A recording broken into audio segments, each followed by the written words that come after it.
So treble 20 is the target, not to be found. 89. Does find the bullseye though. Leaves himself 57. Just beginning to take charge of this game now, isn't he, Nathan Potter? Nathan Kerr took out the 160 to win leg one, but 57. that was kind of against the run of play. This to take the lead for the first time. Double top. And because his darts sit up like that, third leg, the dart goes above the wire. It could be a bit awkward, but there was no awkwardness there. No, it's a well-found top set. First, game on. Just in the bottom of the double top wire. 60. Like you say, with his first dart sitting like it did, his second dart was a good find. However, that's the perfect first dart. And it's the type of first dart where you expect nothing more than Paul Hinks to call 180 with. Yeah, 3 maximums now for Nathan Potter. 101.75 currently. 60. Super darts here from him. Nathan Kerr on a 93 average nearly himself. 100. It's being made to look somewhat irrelevant, isn't it?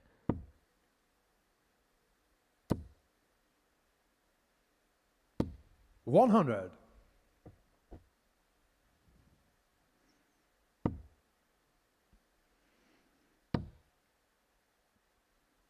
Still no nerves being shown by these two players that I can see 83. anyway. And I think a lot of it has to go to the testament to the JGC system, which gives players opportunity to play in stream matches at 14, 15, 16. So when they get to stages like this, it just becomes another day at the office. Well, I can imagine probably back in your generation, this was a massive deal, a once-a-year deal. Well, all we had was the county stage to play on. That was our stage experience, and from that, it was, you know, tournaments. You know, you were going into them tournaments with only county practice or county stage experience. 60. Make me sound old again, Henry. I promise I'm not. That's a 13 darter from Nathan Potter. Break and throw, 3-1 to the good. Fifth leg, Nathan Potter. However, all I'm saying is all the players in this week were born in the noughties. Yes, okay. Thank you very much.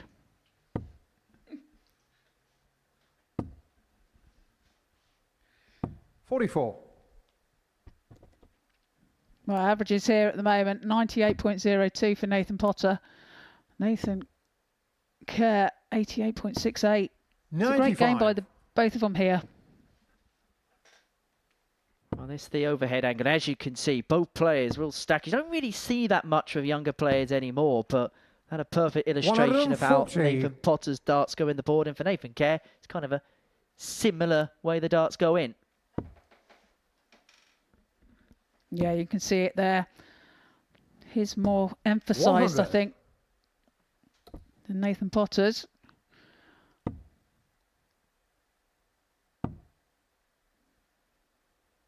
$58.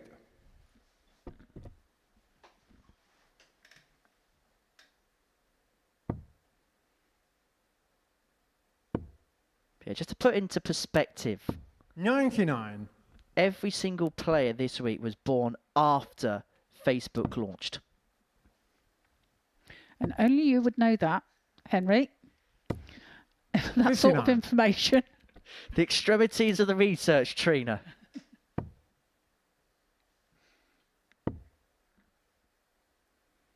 Well, Nathan has a glance over the scoreboard. 29 scored. So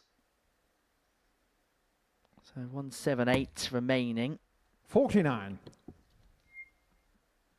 Potter will feel like he's got 6 darts and 200, but will be more than aware of the fact that Nathan took out a 160 to kickstart the contest. 60.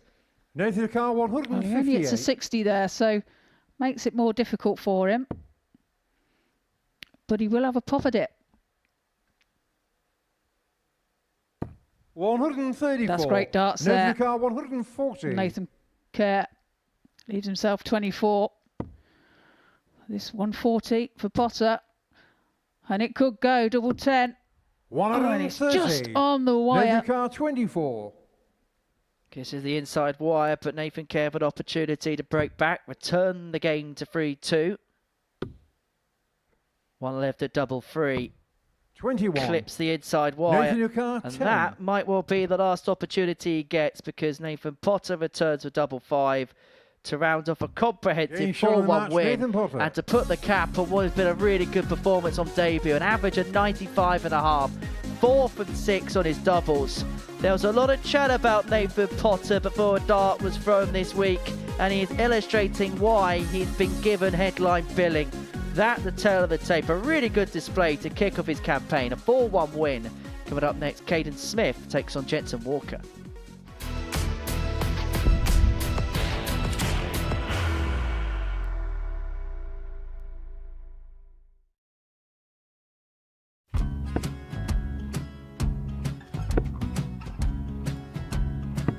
$54. Charlie McGuire, 164.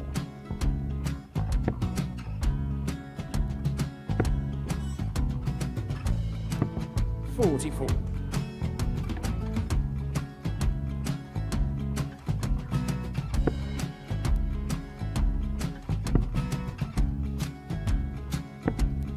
$32. Charlie McGuire, 120. Well, 120. He's got a fair, at least 2 handfuls at this. Just needs to stay 60. there. That's a good shot. Halves his score, leaves himself on a 2-darter.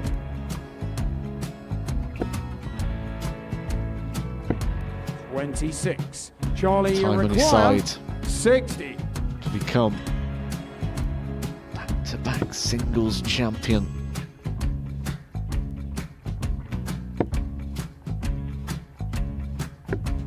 $40. Definitely a couple of nerves in those last 2 darts, but he'll be coming back. The moment he's been in before this situation. Standing at the back of the stage, Charlie approaching the McGuire, Oki with a 20. chance to win the title.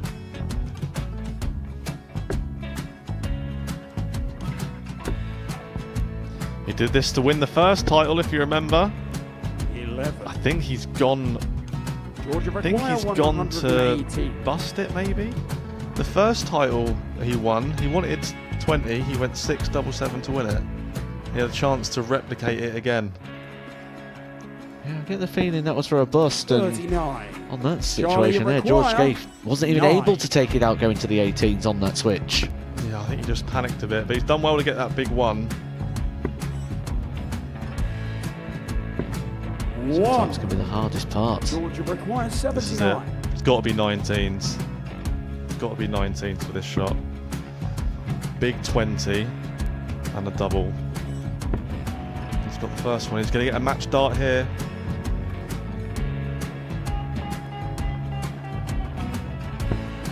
$59. Charlie Threw the entire McGuire, body into that 8. one. Just didn't want to let go of the dart.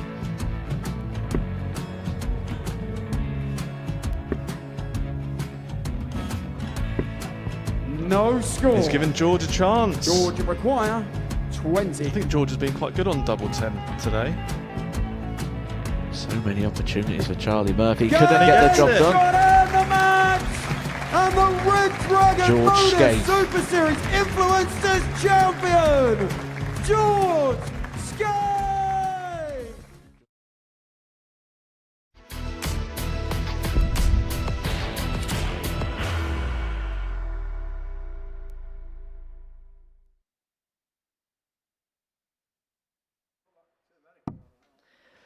Welcome back to the Modus Super Series. So before the break, Nathan Potter announced his arrival on the live lounge stage. A 4-1 win over Nathan Kerr. Average of just under 95.5. 3 in 180s, 4 from 6 on his doubles.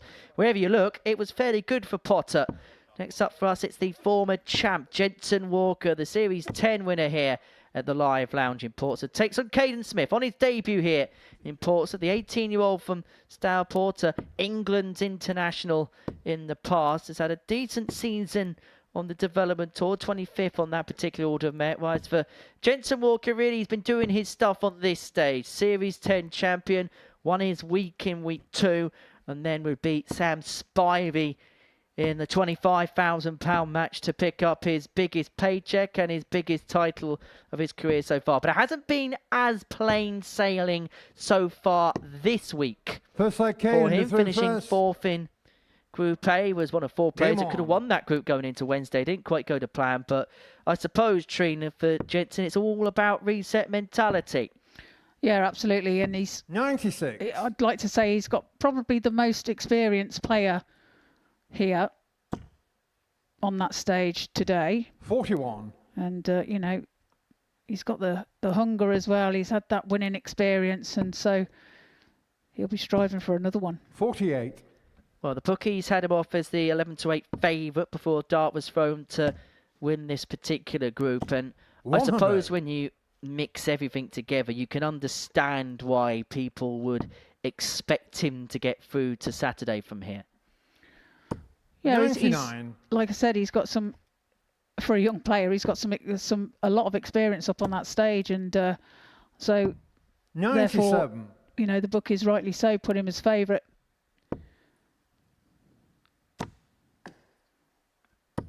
40. As for Kaden Smith, a big opportunity for him to play in front of the lights, to play in front of the cameras. And he said to 134. chat to me earlier on this morning that this is an opportunity of a lifetime for him so far. 94. Jensen to car 129. There's Jensen off to the quicker start. He's wrestled the darts away in this opening leg. But he's not going to find the 1-2-9. And 57. just like Kaden walk car with that turn, 124. Kaden needs just a solitary treble for poke at the ball. A disappointing 44. first start Jensen to car 72. from Kaden there, giving Jensen a chance at this 72. 36. Kaden to car 80. Double 18 goes a begging, and so Kaden will have an opportunity to save his throw here. One dart at tops. 60. Drops Jensen just to car low. 36. So double 18 for Jensen to take the first leg of this match. Getting shot Takes it with his first dart and goes 1-0 ahead. Second leg Jensen to through first. Game on. Puff of the cheeks. Probably didn't expect to be playing in the afternoon slot this week when he kicked off on Monday morning. I'm sure he would have had 81. lofty expectations to win the group, or as an absolute minimum get into Group B, but the absolute 134. brutality of that Group A means that he's been forced into the Group C scenario this week. 120. Well, a bit unfortunate there with that last dart. Just pivoting between his two first. 96. Doesn't pierce the board or even touch the board, so therefore it doesn't count. 58. You even saw Kaden Smith kind of puff his cheeks and say, "That was unlucky, son." What do you give for 171 here to leave the time on? 3-3 leads himself on the 138, threatening the break back in this second leg. But that 140 kind of forces this to go.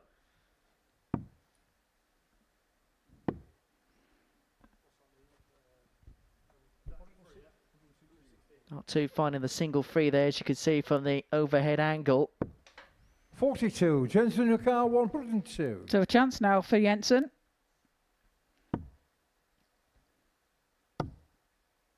Double 18 again. 66. Kaden to car 96. Well, he's doing everything in his power, isn't he, to leave that particular target, but in both legs, that first dart going to begging on the double 18. Kaden Smith finds a double 18, and he also finds a double top to level up at one apiece and to get the break back. Third leg Yeah, Kaden great to darts through there from first. Kaden Smith. Double finish. Game on. Gets the break back.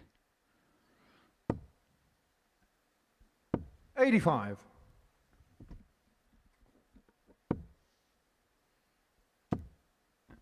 For Jensen as well, that the year he's had this year has actually come off the back of a bit of a disappointment back at the Lakeside in December, losing out in the WDF Boys 59. World Final to Archie Self, but it looks like he's put that disappointment on the shelf and he's moved on to become a better player. Yeah, well, you have to, don't you? You can't 137.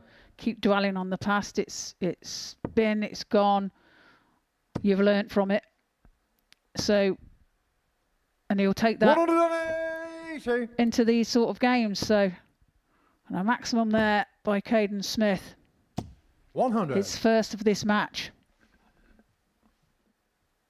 The first of the contest, and this one's felt a little bit more like a contest in comparison to the opening two. Thomas Banks had his struggles, his Jack Howarth was. 137. Nathan Potter Jensen completely 164. outplayed Nathan Kerr in match two, but Kaden Smith, having dropped the first, broke back in the second and has left 59. tops Kaden after 12 40. to take the lead for the first time in this contest.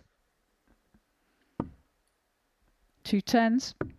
And finds Green it with shot his on the second third leg, dart. Kaden Does Smith. take the lead. A holder throw there. Fourth leg Jensen to through Leg first. 14 Game on. darter. Neck and neck as far as averages are concerned at the moment. 140. Both touching the 89 mark. 100.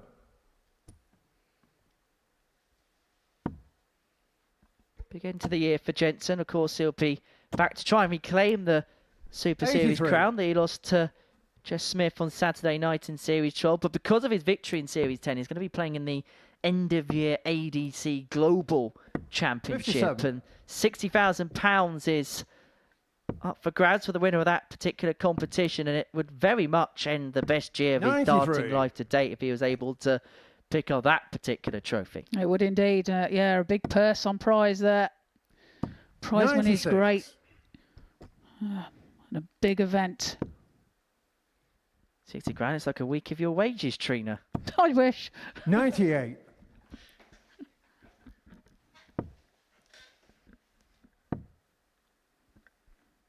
$96. Did you see how 87. loud I laughed then? Yeah, it's usually 70. 20 for the bull. 62. apiece, Kaden but Ricard, greater than 25 152. wire. So 152 now for Kaden.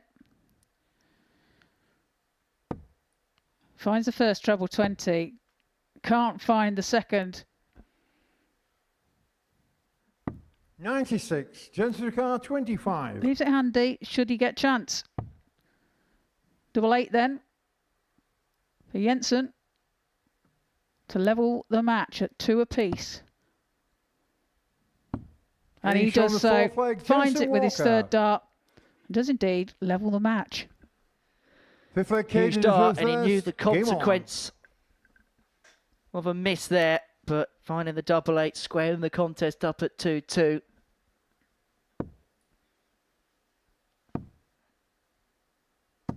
$134. Kaden looks so cool, calm and collected, does he? Doesn't look as if much phases him, does it? Well, 119. just saying about the debutants again, they've all looked very calm and settled straight from the off, and yeah, I'm very impressed by their. They look 134. like they've been up there for years. I'm sure this is a type of standard that makes you feel thankful you're sat in the commentary box this week. Yes, indeed it does. 134. Well, this is a pivotal exchange. The match level at 2-2, both trying to set up to put themselves one away. Kaden leads himself on a finish after 9. Walker needs a treble to do that, finds the treble to do that. 98. Kaden Ricard, 145.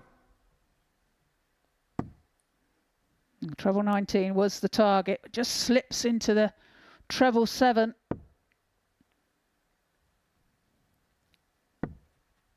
Finds the treble 18. Jensen Ricard, 150. Leave 50.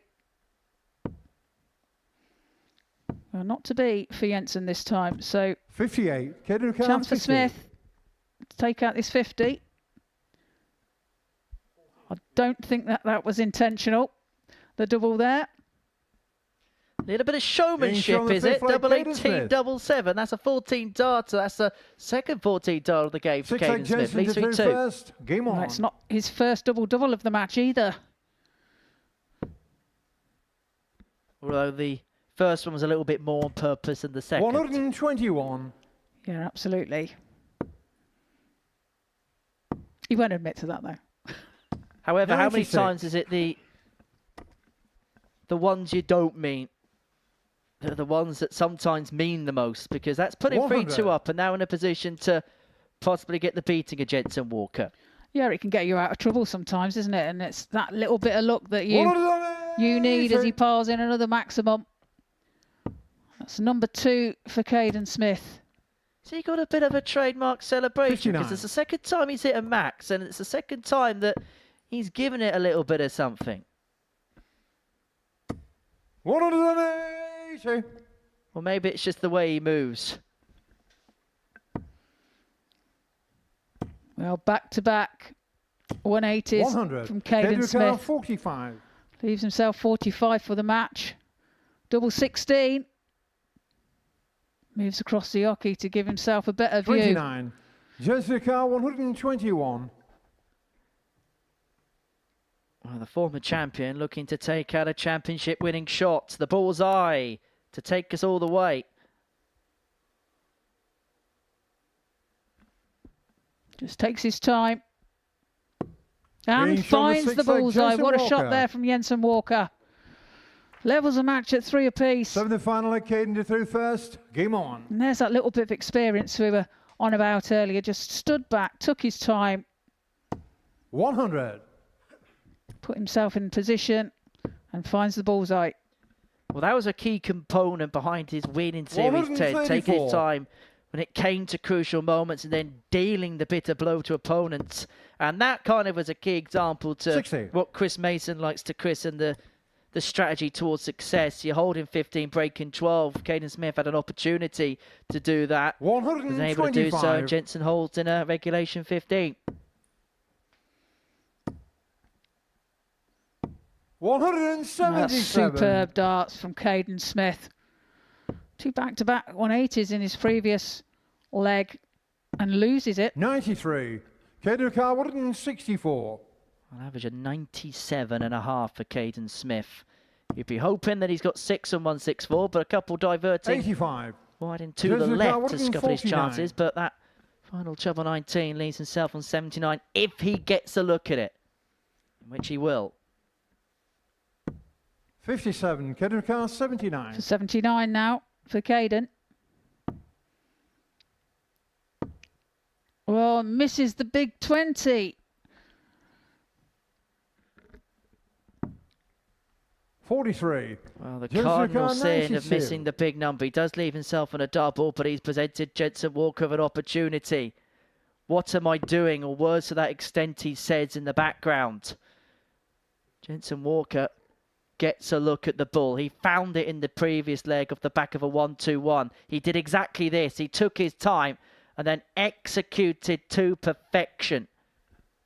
But he's unable to do so for a second 67. time. Kaden 36. Oh, so close. Good attempt there from Jensen Walker. Kaden now double 18 for the match. Game And he shown the finds match, it with his Kaden first Smith. dart. Super darts there from both players. A 95.75 average from Kaden Smith and a 91.95 from Jensen Walker. 3 maximums from Kaden Smith there. 1-2, 1 out from Jensen Walker. Coming up next, Thomas Banks and Nathan Potter.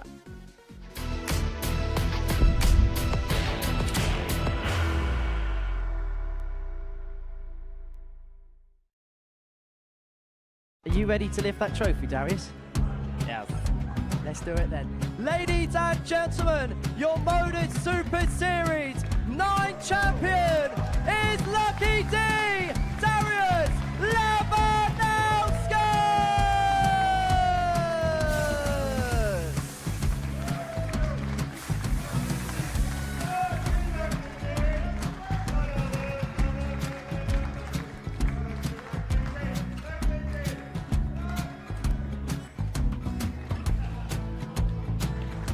What a wonderful night of darts we have seen, and we are ready.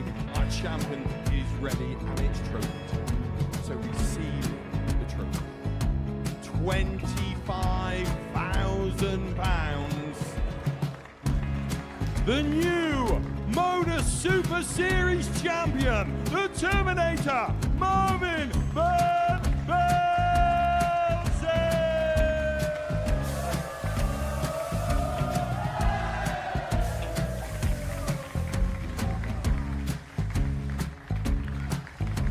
And one more time, the 8th Modus Super Series champion, the Terminator, Marvin Van Velzen.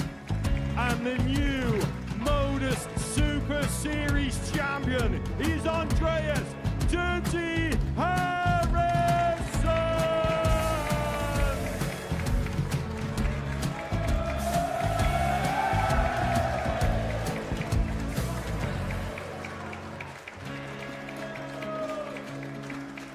And one more time, the 7th Modus Super Series champion. Give it up for Andreas Dirty Harrison. The moment we've all been waiting for. Would you please show your appreciation for your Series 6 Modus Super Series champion, Scott Taylor.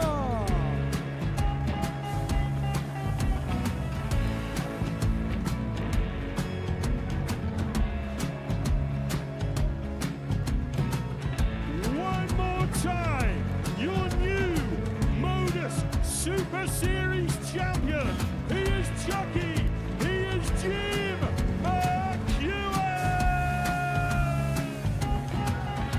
Ladies and gentlemen, your Modus Super Series champion, retaining his title, the Luke Littler.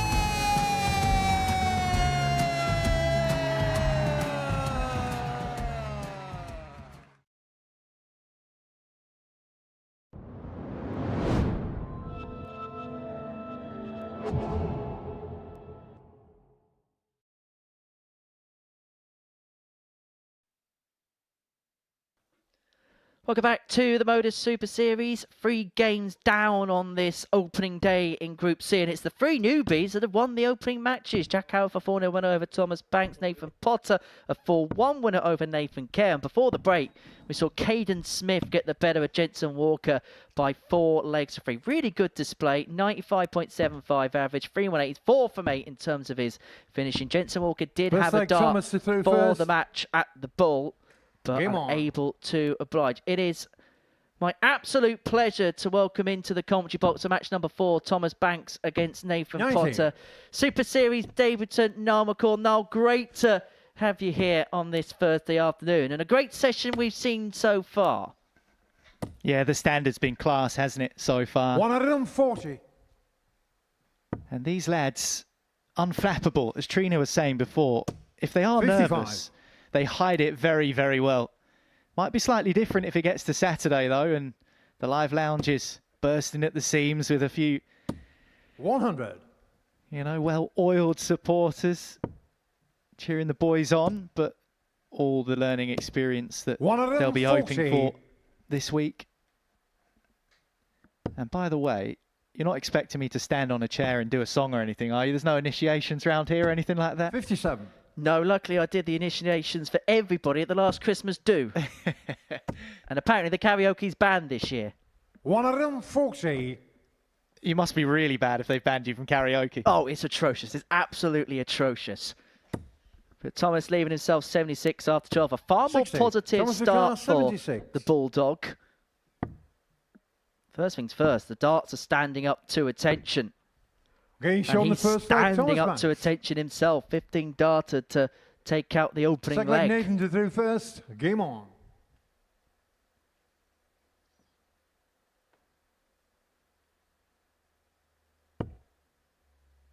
For Nathan, he was mightily impressive in his opening match against Nathan 100. Kerr, taking care of Nathan by 4 legs to 1, and just looks so calm, as you say, so settled on the stage. He was 43. somebody that we did have a bit of expectation for, having made that development tour final earlier on in the season, and the transition from floor to stage at this present moment in time looks a bit of a seamless one.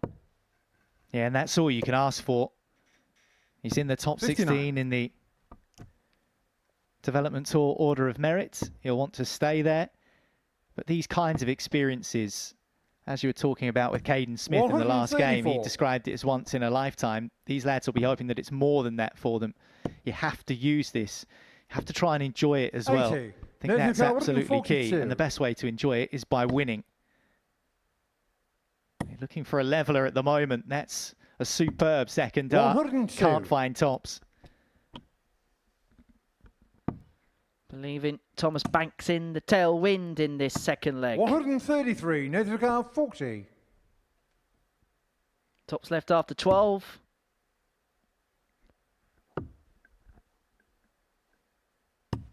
Didn't have to go for the double five, but finds it in the corner to level up at one apiece.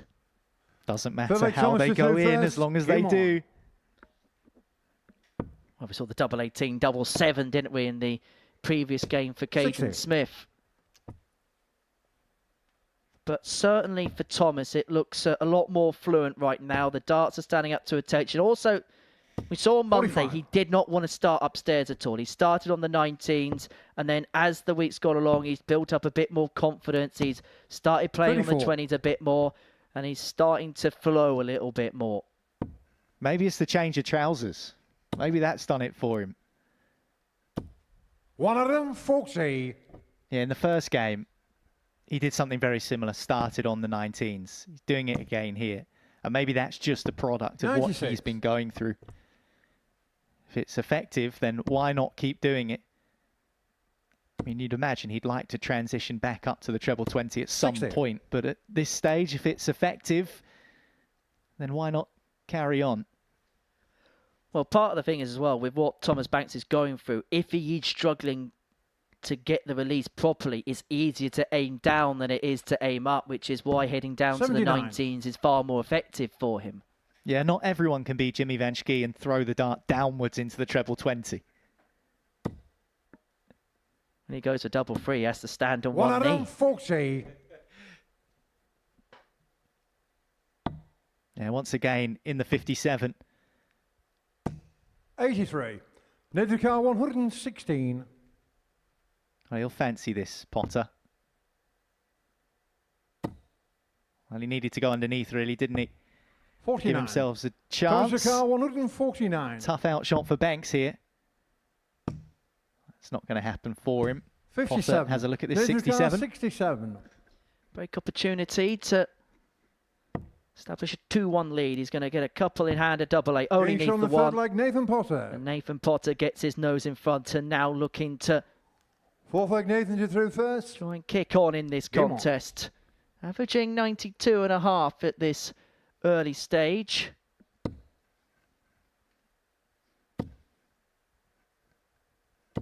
$100. Yeah, we saw in the last game, Kaden Smith hit a couple of maximums, showing some emotion. You don't get too much of that with Nathan 95. Potter, at least from what we've seen on display so far today. Generally quite composed. 100. Yeah, doing a really good job keeping it within. However, I suppose the big question will be when it becomes a little bit more important, 95. A little bit later on in the week, and he finds himself in the mix. So we're going to see that composed nature about himself. But he's going about his business beautifully here thus far. Keegan on Monday 100. Pointed him out as a real key contender to go on and win the week. And the early indications that we're seeing from him so far point to exactly 29. Why the needle knows his stuff. Yeah, Potter played on the Challenge Tour last week in the lead up to this here at the Super Series. 177. Faced off against Shane McGuire in a game that he won. Of course, 57. Shane, a very familiar name here at the Live Lounge. And a familiar double is found with ease by Nathan Potter. And he is making this look remarkably easy. Fifth leg Thomas to 3-1 first. Game on. Just needs one more. 13 data puts himself 3-1 to the good. Thomas Banks transitioning down to the 19s 95. and transitioning back to more of a flatter throw as well.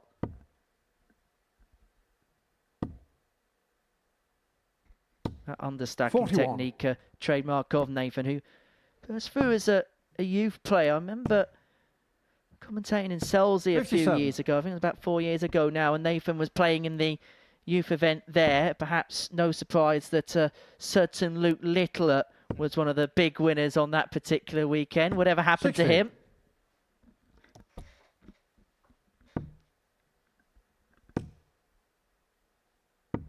$136.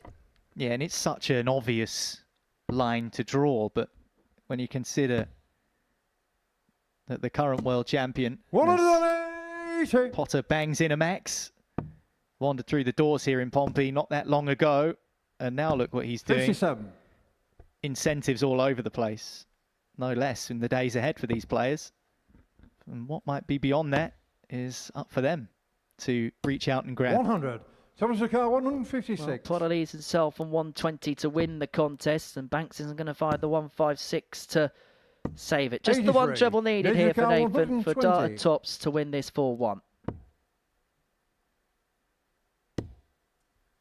Next door. And a little grimace from Potter. We've not seen a great deal of that so far. 92.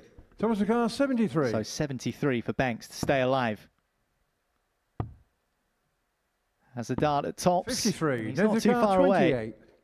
And so Potter to get the job done and to get a second consecutive victory at the start of the day and a second consecutive 4-1 win to kickstart his campaign. A really good start to proceedings for Nathan Potter. 2 4-1 wins and 2 really good displays.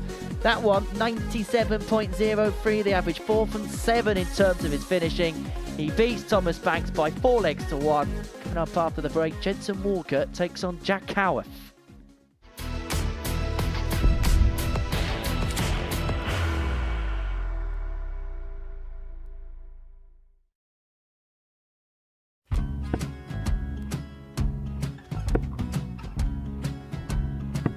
$54. Charlie McGuire, 164.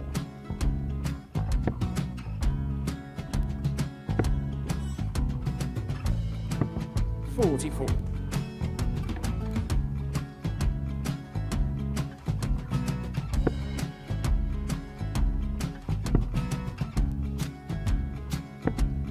$32. Charlie McGuire, 120.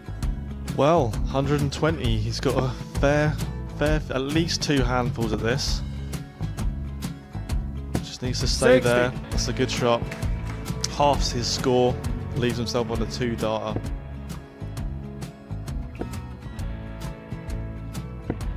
$26. Charlie Time on his McGuire, side 60.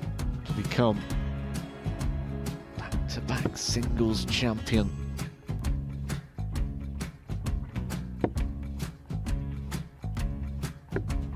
$40. Definitely a couple of nerves in those last 2 darts. But he'll be coming back. It's a moment he's been in before this situation. Standing at the back of the stage, Charlie approaching the McGuire, jockey with a 20. chance to win the title.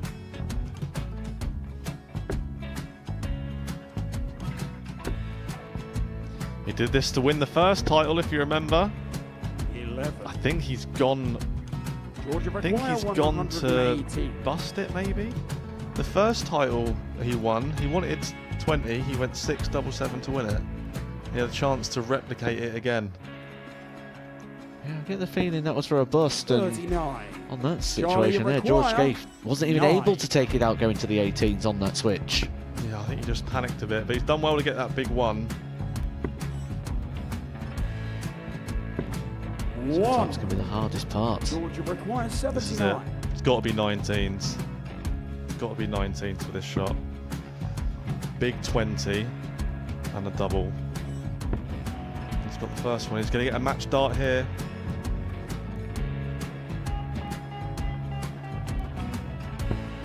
$59. Charlie Threw the entire McGuire, body into that 8. one. Just didn't want to let go of the dart.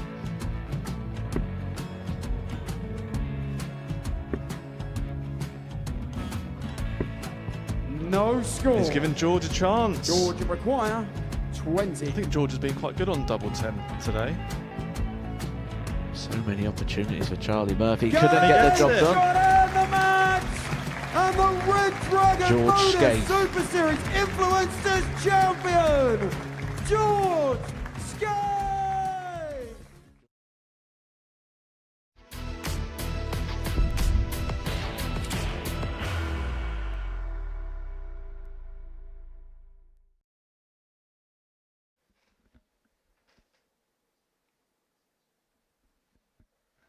Welcome back to the Live Lounge here in Portsmouth, where it is Rising Stars Week.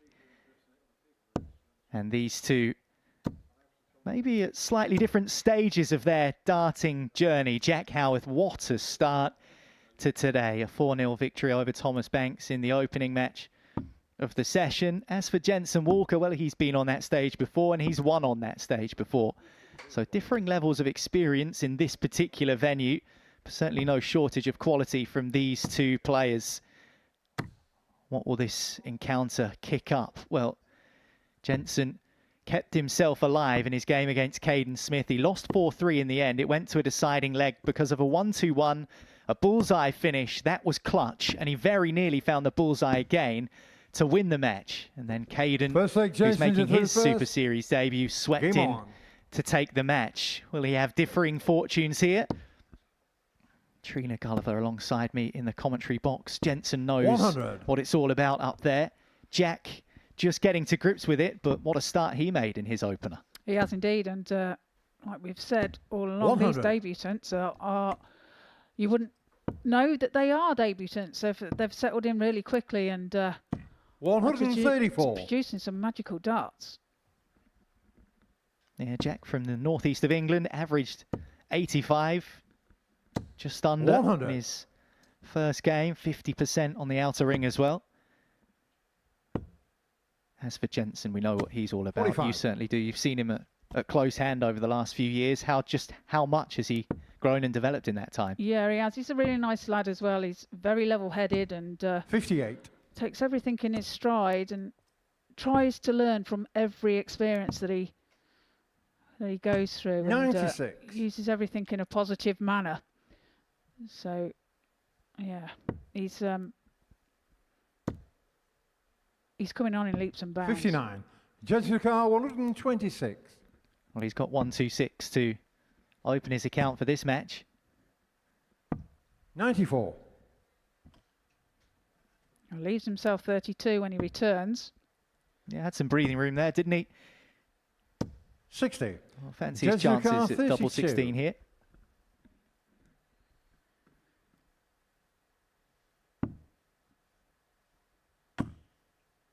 And that's awkward. Moves across the hockey to try and squeeze it in, but he can't. Takes the deflection. Yeah, that second dart was not lying favourably for him, was it? Well, he was looking for the 54, treble 18, so 92. finds it with his third dart, but it means that 32. Walker is back for another stab at this double 16. The first dart was a good marker in the last visit, almost exactly there, and this time he makes the most of it. Second leg Jack to through first. Yeah, hold a throw there for Jensen Walker.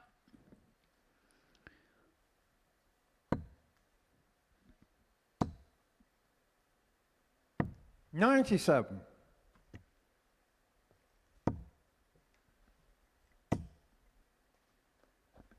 $40.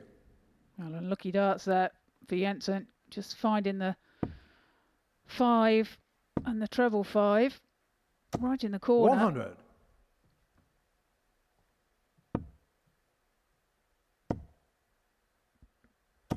$140. Just watching Jack Howarth's action here. It's a very aggressive throw, isn't it? Quite a violent release of the dart. But it seems to work for him. 44. He's almost punching, isn't he? Kind of thing. The dart into the board. Whereas you see Jensen's a 47. bit more fluent.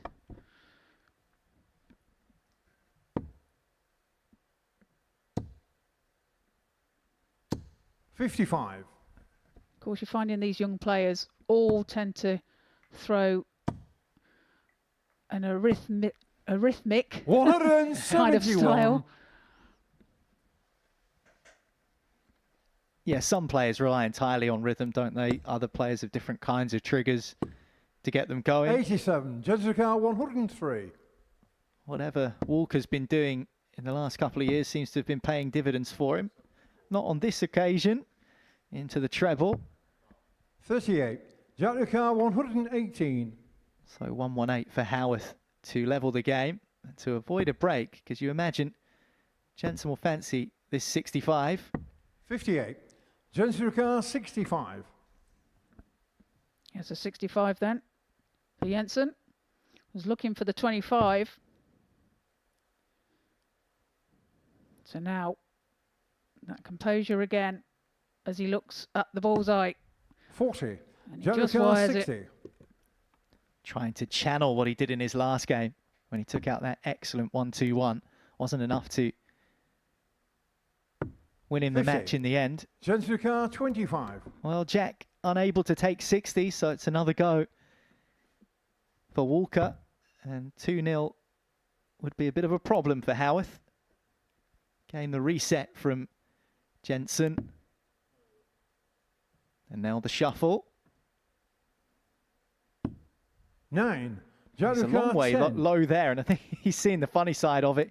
He won't do if Jack takes this out. Getting And shown he the does second so leg, Jack with his Howarth. first start, levels the match at 1 apiece. And that Third leg, second Jensen dart to through from, first. from Game Jensen on. seemed to be a little bit lazy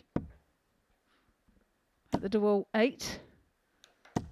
Well, 85. we mentioned this earlier this week, didn't we, that Jensen's scoring has been there or thereabouts in a position in which he would like it to be. Speaking of which, maximum for Jack Howarth. First of the match, but it's the doubling 59. which has caused Walker a few problems. He's currently 1 out of 8 on the outer ring.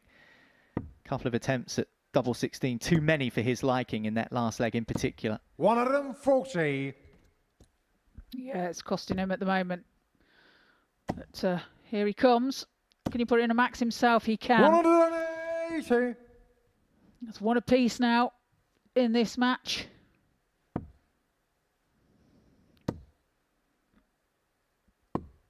$105. Jack leaves himself on 76. 45. When he Jack returns. 76. For a break of throw. Getting shown the third leg, Jack Superb. Howarth. From Jack Howarth. An 11 darter to Jack break to throw. You first. cannot ask for more than that. Yeah, Game super on. darts there from Jack. Takes the advantage.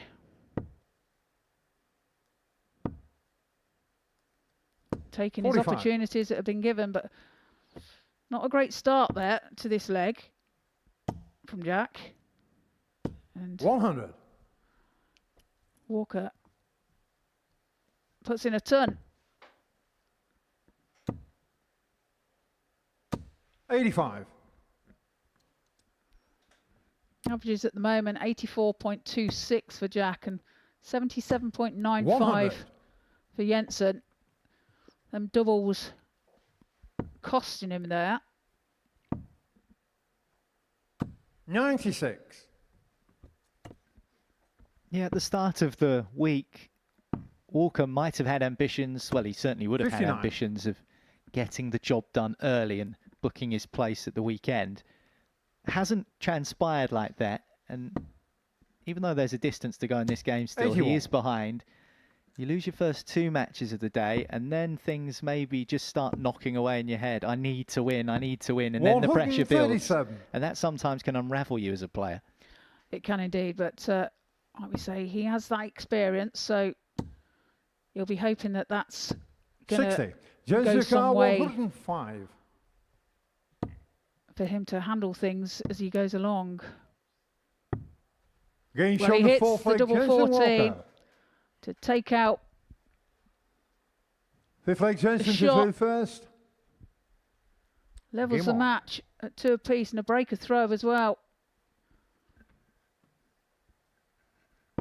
Well, we were just saying, weren't we? If he had 99. not been able to pull that leg back and level the game, might he have just started to roll downhill a little bit, 58. but he's pulled it back and pulled it back in some style. That was impressive and important in equal measure.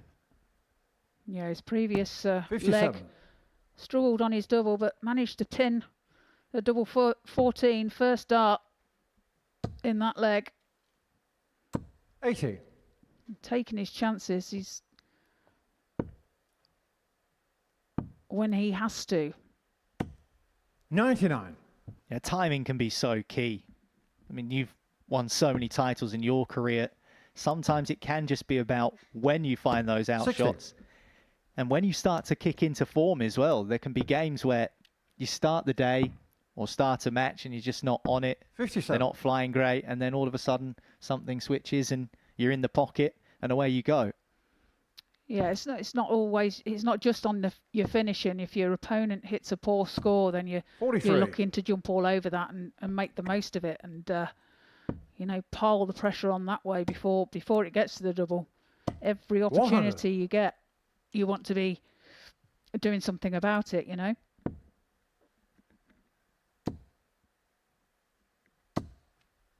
100. Yeah, wanted at least a ton, didn't he, there, to leave himself 160 when he comes back, if he comes back. 64. Well, Bullseye has been Jensen Walker's friend. Double 16, not so much today so far. 160 won't go. 95. Jensen 25. There's a chance now for Jensen to take out this 25. So double 8. Again, steps back. 2 4s. 21. Jack On the inside of both doubles. So opportunity now for Jack. Take out 65. That's now 2 out of 12 for Jensen Walker on the doubles. 45. And he's very nearly made to pay. Wires tops. Double 2 is horrible, especially when you've not been great on the outer ring. It's horrible when you have been good on the outer ring. Getting shown the But he finds Jensen Walker. He finds the double 2 for a Six hold leg of throw first. and leads the match by 3 games to 2. Well, that could be huge. He was 2-1 down in the game. He's now 3-2 up. And moments like that, we spoke about timing. They can be the difference. But here comes Jack. 180. And that's great timing from him. Jensen looking to find a 140. Can't do it. So great start from Jack. Needs to follow it up though. Would like a treble. 100. And that's a perfect dart there. Moves across the oche, opens up the bed. And finds a treble 20 with his last dart. And a maximum there. Followed by Jensen Walker. 2 apiece now in this match. Walker wants to win this game here and now. Howarth wants to take us to a deciding leg. Walker was subject to a deciding leg against Kaden Smith 51. earlier on this afternoon. He doesn't want to be in that position again. He lost that match. He's looking for his first victory of the day. 42. Jensen 170. Well, that's the big fish. Can't be done this time. So Jack 60. Will come back for the 74. 74. This to take us to a decider then. He's found 54 of them, and there's 20. And we are going the distance in this one. Deja vu maybe for Walker. For Howarth, he's looking to go 2 from 2 in his games today. Yeah, real nip and tuck game, this one. 99.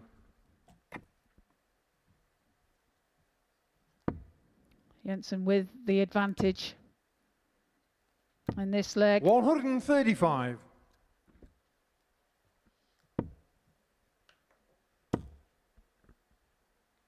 $99. Well, the scoring in the last leg was superb. Both players hitting maximums. Jack with the 74 outshot to 56. Take us all the way.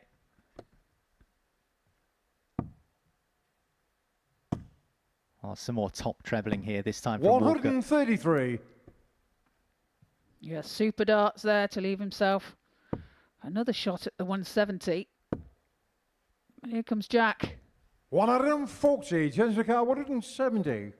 Both on a 170, so it's on.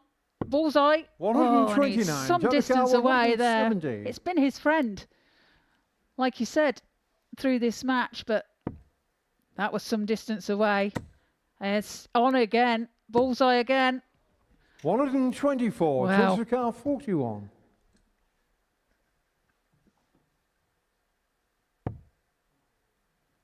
Two trebles for each player, missing the bullseye.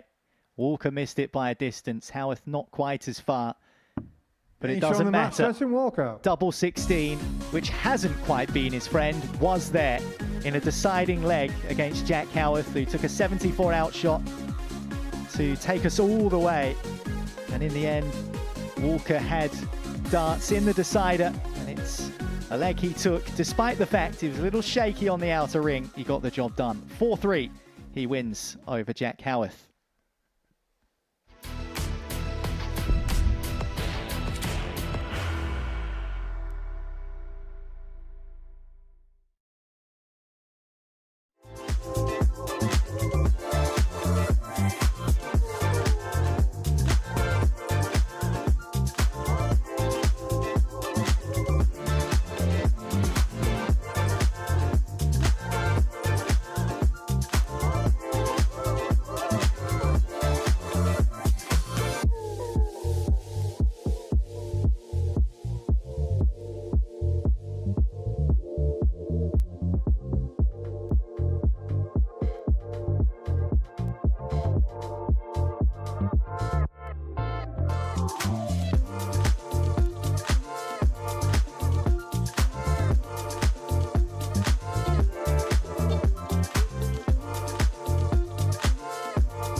Welcome back to the Modus Super Series. So before the break, Jensen Walker got the better of Jack Howarth by 4 legs to 3, getting his first win of his campaign. Trina Gulliver's alongside me in commentary for match number 6, which is meeting between Nathan Kerr and Kaden Smith. Kaden having won his opening match in a last leg decider against Jensen Walker, as for Nathan looking to get his first one on the board. He lost to Nathan Potter 4-1 in his opening match of the session, but have to be said, Just Trina, like Nathan to throw first. Played some decent stuff in that game and was kind of caught cold by the brilliance of Nathan Potter. Yeah, absolutely. Great game of darts that was. 60. It's been a great day so far altogether, hasn't it? Even that last game before the break, it was a slow start for the pair. I think that's fair to say. But then towards the end, they really did hit their straps, didn't they?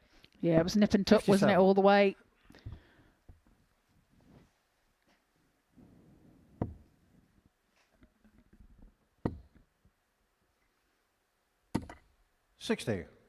Nathan, this is the point of the week where it all really matters. He would have known on Monday and Tuesday when he was feeling a little bit under the weather that he had a few days to 58. Put things right, that Group A wasn't a means to an end for him. But now we head to this point of the week where it really is towards the championship round for him, and he knows that if he loses this one, it could well be a long way back from here.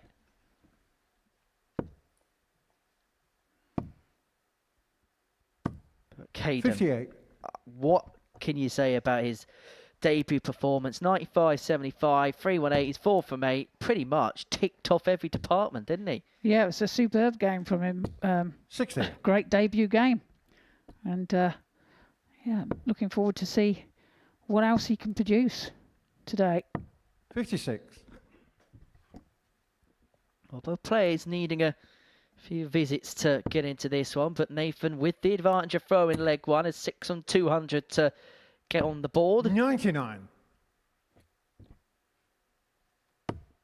Would have loved to have hit a straight ton, but he couldn't have risked that 119. second dart bouncing out, particularly the way his darts lie into the board. 81 required. Treble 19 was 49. the target, and treble 10 153. was the target with his third dart. He will 42. be back for the 52. It was been a little bit of a scrappy opening leg. 44. A couple of darts missed, and Kaden's going to have a look at this 111.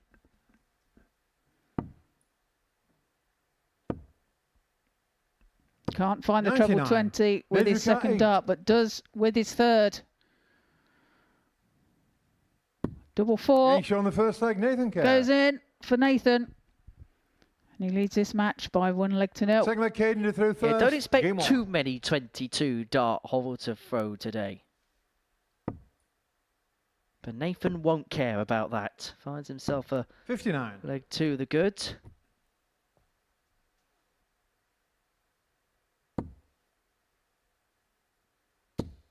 And just to think, Trina, we're watching these players this week, but 100. there is a possibility of the 12 players that we watch that we could be looking back at this in 5 years' time, say, for example. 60.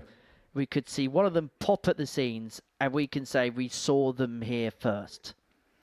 Yeah, that's the thing about the Modus Super Series. It's a great breeding ground, if you like, 57. for the stars of the future, and hence the title this week, Rising Stars. They all have the potential to be that, to be a world champion. And look, I know Luke Littler can sometimes be the cop-out answer to all questions these days, but actually 100. you can delve a little bit deeper, and maybe not even just the younger players, but maybe players a little bit older as well, and you can say, well, this was really where they broke through. Older players like Adam Lipscomb, say, for example, would we've ever seen him grace the Pro Tour without this? Possibly, probably not, but it's given him such an avenue to progress as a player. Yeah, absolutely, and every player wants to play here. And that's no word of a lie, you know. It's 44. become 160. the second place then, if you like, after the PDC. It's every player's dream to play here. It gives you that experience, 100. and you know, the surroundings are brilliant, and yeah, it's priceless. And I suppose to kind of put it into football terms, the PDC is the Premier League, where 83. the Super Series is kind of the 60. Championship, getting players ready for that next step, that next level. Yeah, absolutely. That's a good way of putting it. On the second leg, Kaden Smith. As Kaden takes out tops. Third Level leg, the match Nathan at one first. apiece. Game on. I think the proof's in the pudding. You've had 2 teenage champions, of course, Luke and Jensen winning that. You've had another number of young talents grace this particular stage to great success and hitting plenty of them. Look at Bradley Brooks is a great example of somebody actually went the other way, dropped off tour, had a torrid time, came back here last year, built his confidence up, has gone back on tour, and he hasn't looked back since. No, great example there. Indeed, in Bradley Brooks. 83. Pro Tour winner, global semi-finalist last year. 95. And he seems to be going from strength to strength, doesn't he?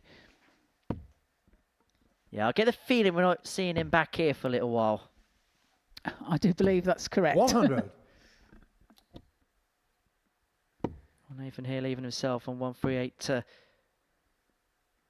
take a 2-1 lead in this contest. Nathan Kaden, Kaden just 138. losing the scoring power, which was such a key strength of his in his opening win against Jensen Walker. Double 12 for the 138. Just grazes the inside wire. But he will be back for the double 6. There's Kaden. 100. Nathan Kaden, 12. Way back on 155. It is a possible outshot should he get the chance, but double 6 now for Nathan. Finds it with his second dart. And takes the lead by 2 legs to 1. 14 darter to first. put his nose in front.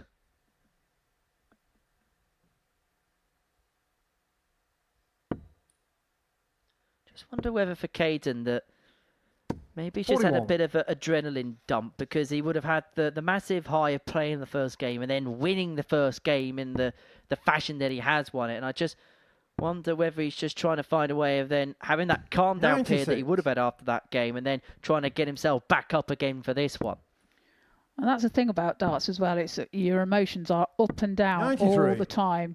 You know, you finish a game and you come down from that, and then you have to build yourself back up for your next game. And it is a bit of a roller coaster of emotions, 57. and it can prove difficult to keep that going. I mean, you've played here enough. How difficult is it to kind of channel the highs and the lows? It's very difficult. You know, it can be very difficult. I think it all depends on how confident you're feeling, your frame of mind at the time. You know, it depends on a lot of things, and but it is. It's that continuous up and down, and it's getting a balance. 53. Which is going to be a part of the development process for pretty much all the players in this group.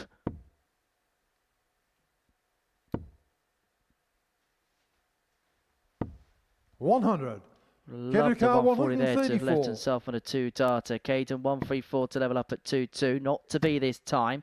And so Nathan back for 108 54. to get the break in to open up a 2-leg gap.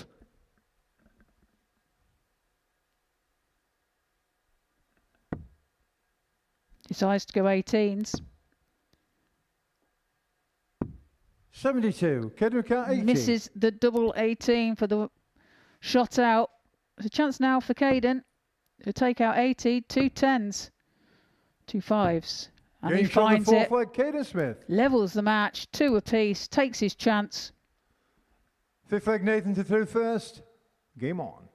And perhaps we're finding another facet of Kaden Smith's game. Maybe we're seeing the 2 extremities. In terms of the first one, he kind of blitzed aside Jensen, but maybe this one we're seeing him maybe 96. Not play at his best, but grafting away at the job, chipping away at the opposition. Yeah, and that's what you've got to do, you know.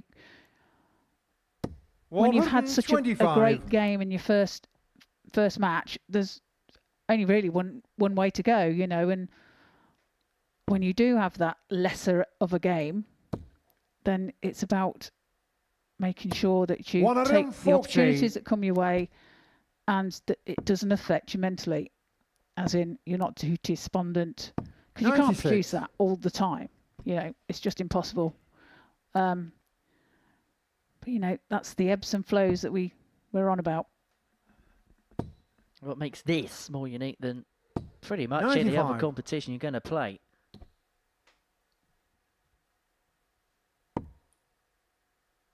Just beginning to settle into it a little bit more though now. And that's the second time he's had a situation akin to that. 170.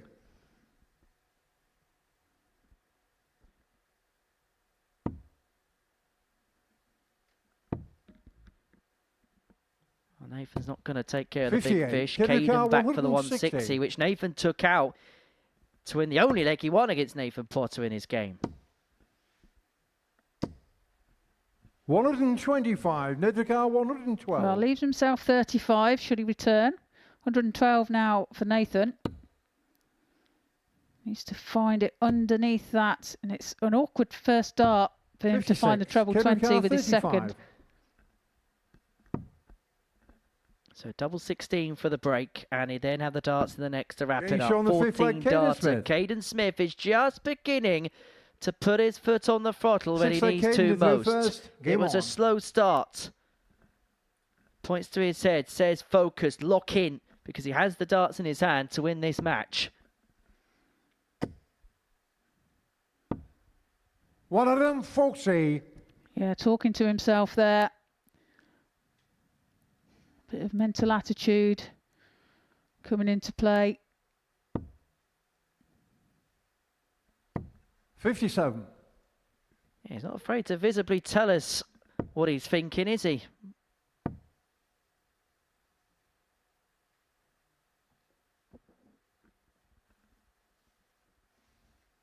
But I suppose, again, it's that fine line of how much of that do you let out, because it can be quite a mentally taxing day when you're playing 5 games back to back to back.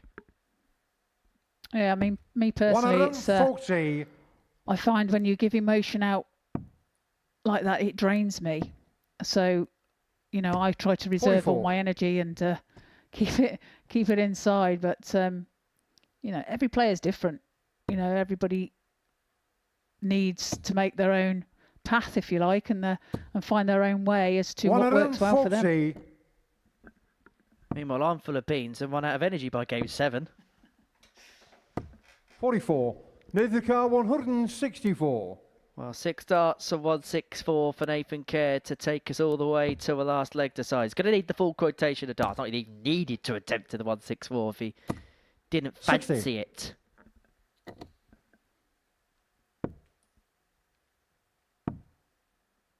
Needs to find a treble to give himself a chance. 93. And he does so, finds a treble 18. 104 now for Nathan. Goes to 16s. Finds the treble, which gives himself a dart at tops. Finds the tops.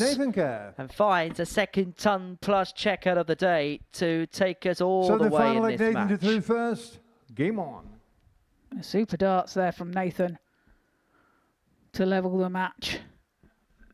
Well, Kaden Smith did win a last leg decider to kick off his campaign against Jensen Walker. 96. And he's been sent all the way to the well again.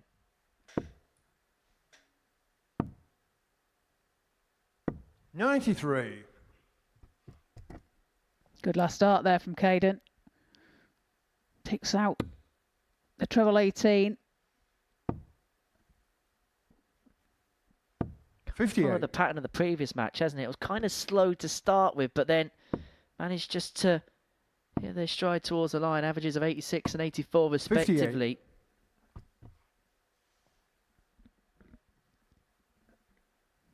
Yeah, a max apiece as well in this match. Can you lift one 60. over the top? A little bit too far. Only manages the 60. 44. And Kaden not able to punish that score.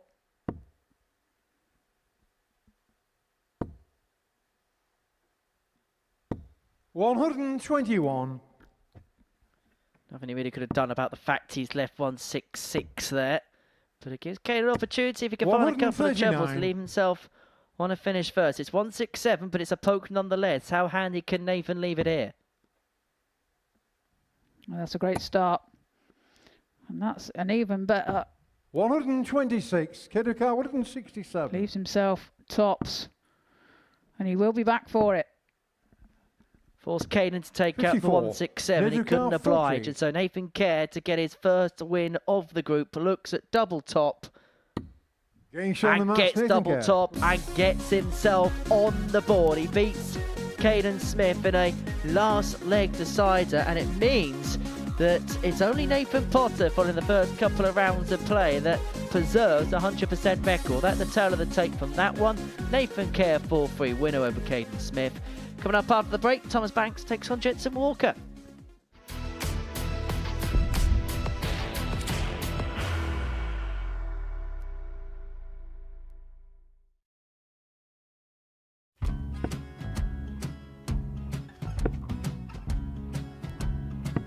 $54. Charlie McGuire 164.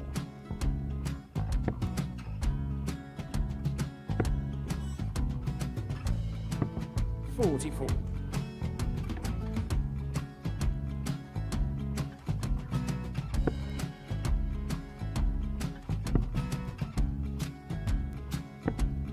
$32. Charlie required 120. Well, 120. He's got a fair, at least 2 handfuls at this. Just needs to stay 60. there. That's a good shot. Halves his score. Leaves himself on a 2-darter.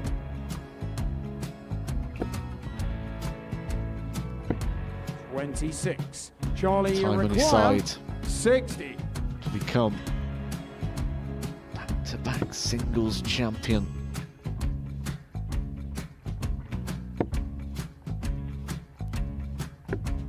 $40. Definitely a couple of nerves in those last 2 darts. But he'll be coming back. It's a moment he's been in before this situation. Standing at the back of the stage, Charlie approaching the required Yoki with 20. a chance to win the title.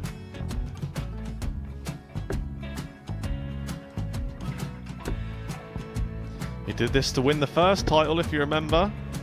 11. I think he's gone. I think he's gone to bust it, maybe. The first title he won, he wanted 20. He went 6-7-7 to win it. He had a chance to replicate it again. Yeah, I get the feeling that was for a bust, and 39. on that situation there, George Scaife wasn't even able to take it out going to the 18s on that switch. Yeah, I think he just panicked a bit, but he's done well to get that big one. Sometimes can be the hardest part. Georgia requires This is it. 79. It's got to be 19s. It's got to be 19s for this shot. Big 20 and a double. He's got the first one. He's going to get a match dart here.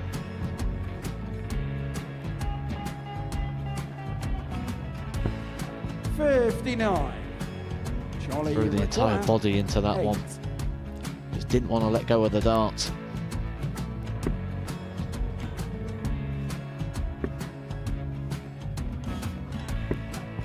No score. He's given George a chance. Georgia require 20. I think George has been quite good on double 10 today. So many opportunities for Charlie Murphy. Couldn't get the job done. The match! And the Red Dragon George Modus Scaife. Super Series Influencers Champion, George Scaife!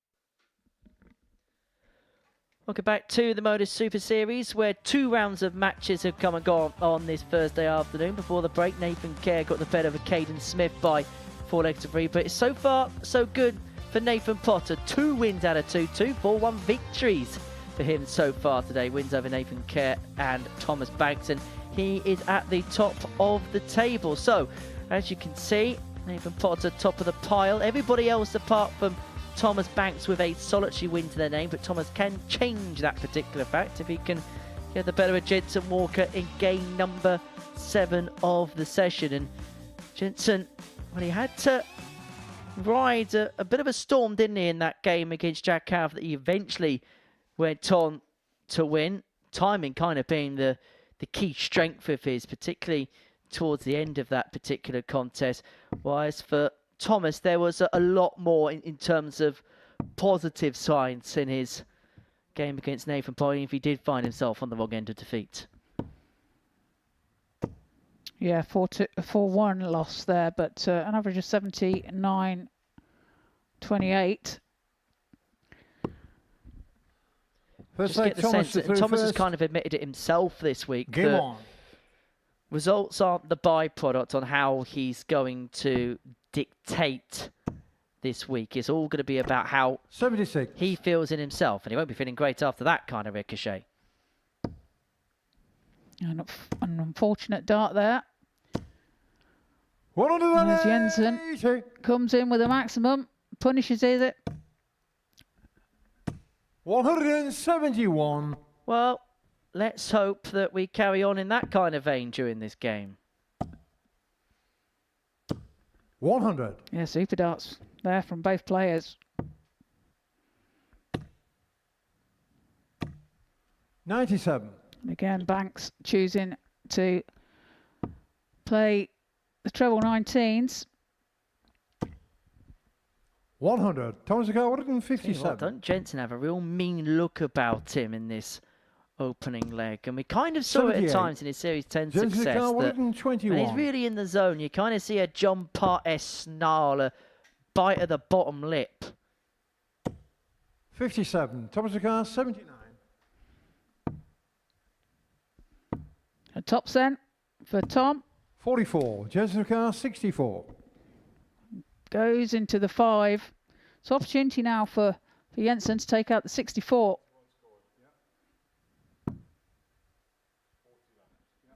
So one dart a double top for the break. And again, he steps back, composes himself, and on the finds the first tops. Jensen Walker. That's great darts there from Jensen Walker. Really taking his chances and giving himself the best opportunities. Just taking that step back, composing himself, reset and fire. 36. Well, he's got an MO and he sticks with it, and it works well for him. Almost Rob Cross-esque, isn't it? The way that he just stepped back at a crucial moment, and then by and large, he'll find what he's looking for. Still with that 60. Wobbly flight, which, when he was playing here last time, sent Paul Nicholson into a right odd state. You can imagine some of the faces Nico may have pulled 83. when he saw that. Well, I can imagine the commentary. 60. Usually goes crazy when a speck of dust is out of place. 57. Dust? Dust? You don't know dust?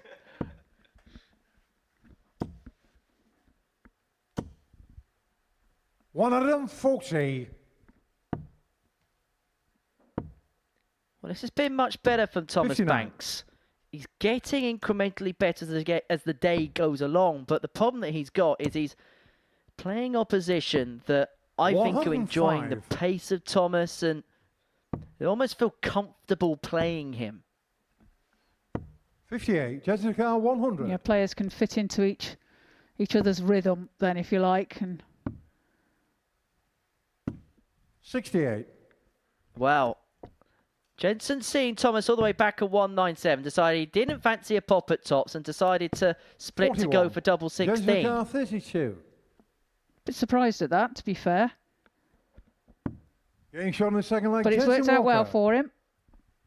Takes out the double 16. Third leg Thomas to through To first. lead Game by on. 2-0. Just when you think you've seen everything, does something come up and surprise 133. you? He's been hitting tops as well, so that's what surprised me with that. The 125. only thing I can think of is he didn't like the angle of dart one, and because his darts stand up to attention, he was scared about the fact that 95. it could catch and then bust the score. Yeah, could well be.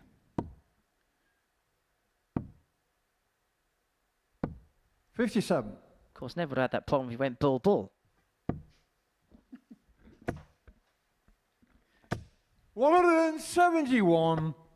Well, another great darts there from Thomas Banks. Leaves himself on 102, in control of this leg. 140. Thomas got 102. That's his second free big treble score of the match. 54. Score at least in the 170 plus column for the Bulldog, and he's left himself on 48 after 12 to half the arrears. 97. Thomas McGuire, 48. So to get a leg on the board. Double 16. Game Well, shown and he the third finds it leg, with his Thomas third Banks. dart. His second dart took some sort of deflection, I think, from off his first Fourth leg, dart. Jensen to through first. In the Game flight. But manages to recover and pins the double 16. 180. There's Jensen. Straight off in this leg with a maximum. His second 57. of this match. Yeah, his scoring's been superb, averaging around about 98 so far in this contest. Has got the break that he needed in this particular 77. match. And now looking to press home that advantage. And a nice sporting act from his opponent, Thomas Banks, there to retrieve the bounced out dart, which was pretty 58. much next to where he was standing on the hockey. He could have caught it almost. I wouldn't recommend it. 58. If he did, he might be heading down under for the Ashes in the winter. 83.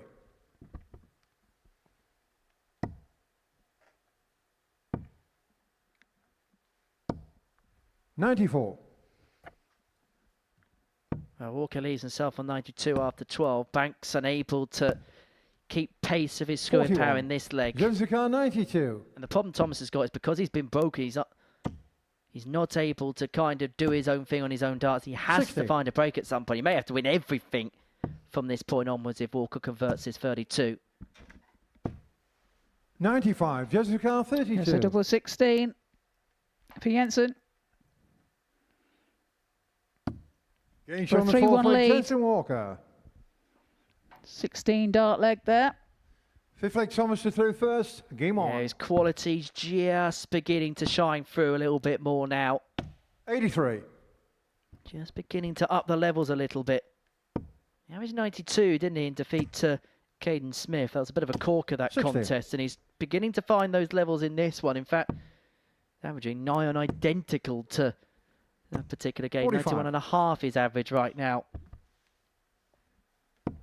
And much improved on the doubles as well. I know he won his last game, but missed 11 at the 100. outer ring. 3 from 4 so far in this contest. And that, by his own admission, has been his biggest issue this week. 29.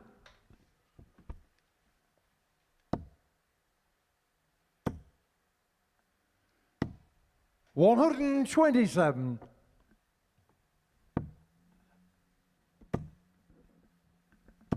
57. So Jensen 6 darts on 2-1-4 to get the job done, to seal a 4-1 victory and to 81. put himself onto 4 points and to put his name back into the conversation. 95. 133 required. 133.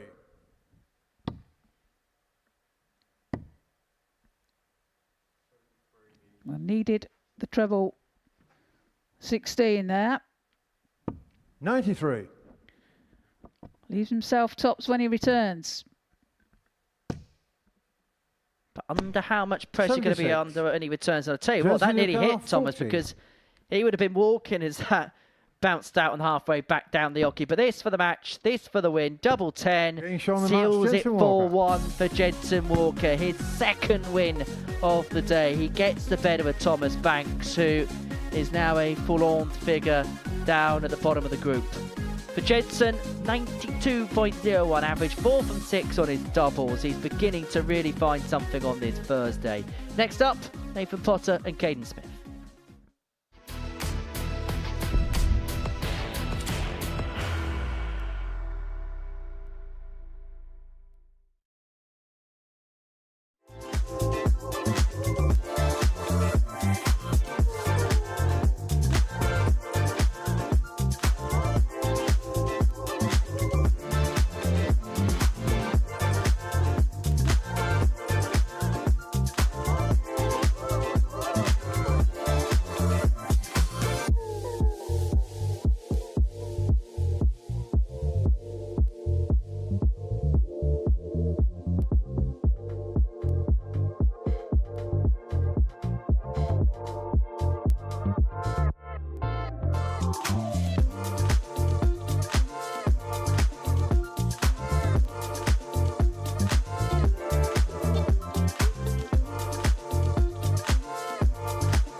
Welcome back to the Modus Super Series. And before the break, Jensen Walker got the better of Thomas Banks by 4 legs, one average of 92.014 from 6 in terms of his doubling in that particular contest. Game number 8, the middle match of the day, is a meeting between Kaden Smith and Nathan Potter. Niles alongside me in commentary for this one. For Nathan, protecting the only unblemished record so far in this particular group. But a win here for Kaden really would open things up for interpretation, because all of a sudden you've got 3 players tied at the top on 4 points and the potential for somebody else, well, the guarantee of somebody else to join him on that mark in the next one.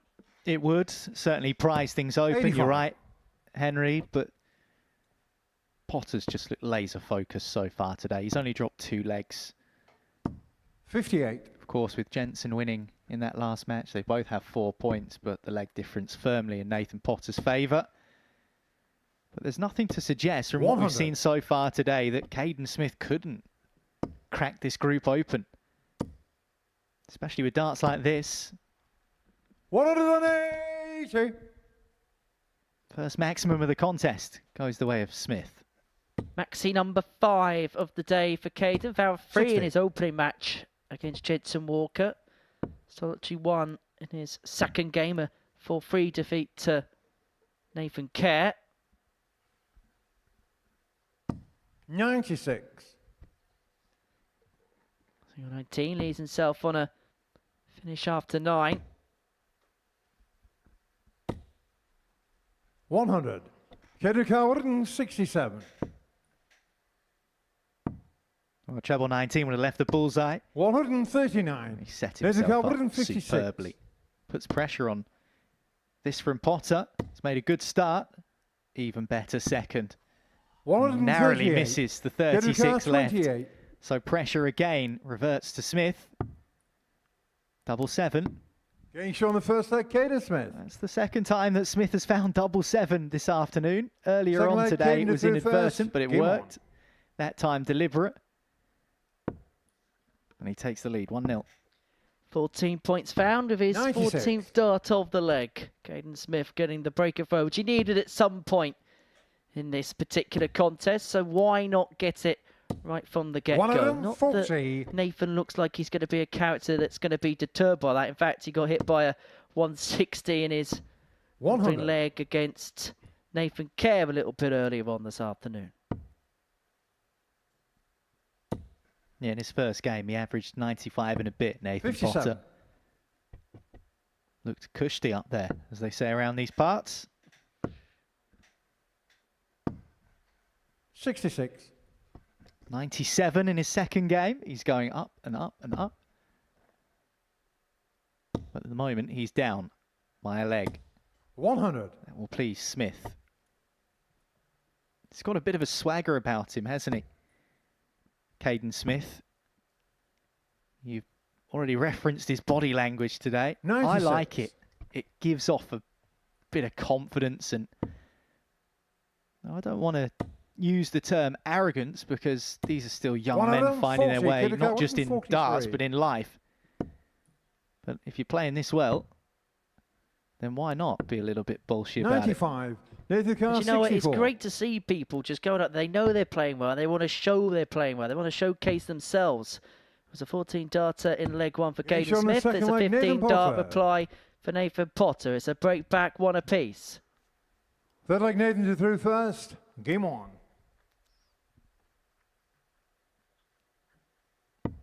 Yeah, you see it across all sport, don't you, where in certain circles 100. there will be players that know they're good players. And then you start getting accusations of big fish, small pond. But if you come here to the Super Series and you play with swagger and you back your ability, it's superb to see. And all of these lads have done that. The players today who haven't experienced the stage yet, the players that we've already seen this week, it's been impressive. 96. And it kind of goes back to a point we were mentioning with Trina a little bit earlier on this afternoon, that there was probably a time, not too long ago, maybe a decade or so ago, where if you weren't plying your trade on the Pro Tour, you had one opportunity a year at the Lakeside, and people would kind of be in their shell for that one opportunity a year. You're looking at young lads here who know they've got 10 matches in front of the cameras and they are relishing every single part of it. They're not scared to play in front of the cameras because during their development in the JDC, they've become so accustomed to it. 41.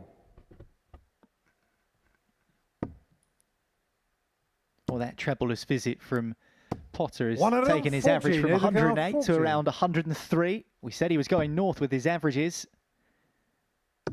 And his doubling has been spot on so far today as well. He takes 2-1 lead, back-to-back legs for Potter. 14-15-14 for the first 3 legs of this contest. It's been a really good watch so far. Mind you, this is session number 1 of 2 that we're going to be watching today here on Pluto TV. We'll be back tonight for 10 o'clock to see how Group B gets underway, and we're gonna see some incredible darts from the likes of Ryan Branley and Henry Coates, who are so impressive in Group A. We're going to see Harry Gregory, Daniel Stevenson and James Buckby also in action from 10 p.m. all vying for a place through to Saturday night's final, which will be live here from 7:30 p.m. on Pluto TV. And then next week is the second of our Specials Week programme, and it's the return of international pairs and the long-awaited return of Adrian Jackpot Lewis to the televised arena. His first match in front of the cameras since the 2023 UK Open. Well, that is going to be box office. Except it's not box office, because you can watch it for free on Pluto TV. And there will be a lot of people casting their eyes on that. It'd be great to see Jackpot back on the Oki. 58. I think it goes without saying that next Thursday night is probably going to be the biggest night, or one of the biggest nights in the history of the Super Series, to see Adrian Lewis back in the building and back playing competitively alongside Steve Beaton, the bronzed Adonis. 140. And who knows, this potentially could be an England pairing of the future at the international pairs. Who knows where their future careers could land them. 60, Nethercar 104. Yeah, youth darts is so healthy at the moment, isn't it?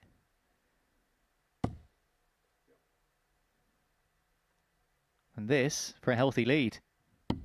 64. Oh, you could see the wire bend. That was so close. Pressure's on Smith. Well, did need a treble, but not that 55. One. You can see what he's doing there. He was trying to use dart 1 as the perfect guide just to crash in off, but diverts wide to the left. Potter for the break. Potter for 3-1. And now has the darts to win this match and to make it a third consecutive win and to put himself in cruise control of the group. And a third consecutive 4-1 win as well. We mentioned that only 2 legs have been pinched off of him in the first 2 games. 120. And Kaden Smith hit a maximum in the first leg and broke the Potter throw. He might have thought, I'm in business here. 58. But he certainly roared his way back into the game. Interesting as well that we see a lot of players 59. These days across all levels of darts, when the scores are in the mid-300s, players are just starting to bring the bullseye into play a little bit 93. Sooner. Try and leave themselves a more favourable finish. Not seen too much of that so far today. But the scoring, regardless, has been solid, hasn't it? Particularly from this 140. Well, it's one of the things that the JGC and a lot of the academies do is they have special boards where you can learn about counting. And actually, one of the first things they do is kind of before you actually get them on the board is actually learning about the mathematical side of the game, which is why you hardly see any kind of miscalculations from players. And you're hardly seeing a miss for Nathan Potter right now. 32 after 12 to wrap this one up by 4 legs to 1. 137, Nethercar 32. Yeah, 150 set up, superbly done. And superbly finished off as well. He is stomping his way through this group. Nathan Potter with a third consecutive 4-1 success. It plants him firmly right at the top of the pile. And that will give him plenty of confidence going forward. Another average near to 198.17 this time. 4 out of 8 on the outer ring. And excellently done. Potter wins 4-1.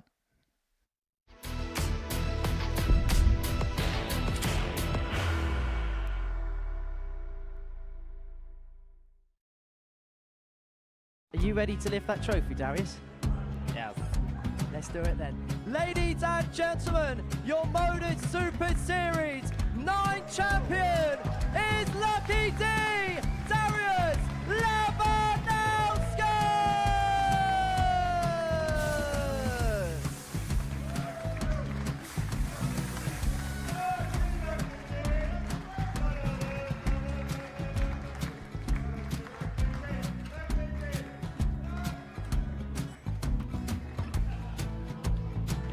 Well, what a wonderful night of darts we have seen, and we are ready.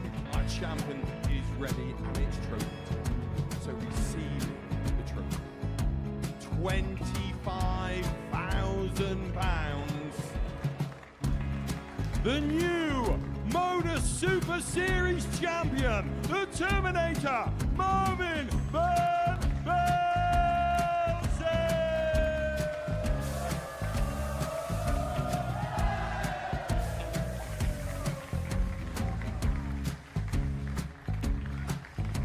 And one more time, the 8th Modus Super Series champion, the Terminator, Marvin Van Velzen. And the new Modus Super Series champion is Andreas Dirty Harrison.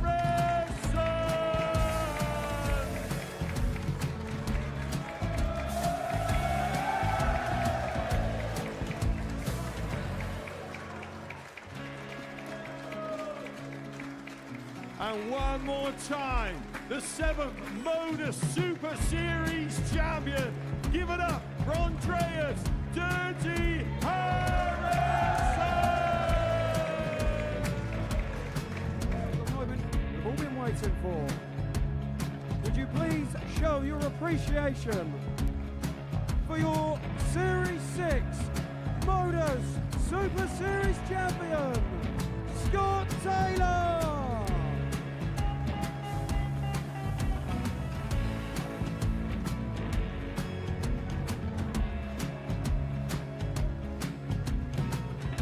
One more time, your new Modus Super Series champion. He is Chucky. He is Jim McGuire. Ladies and gentlemen, your Modus Super Series champion, retaining his title, the Luke Littler!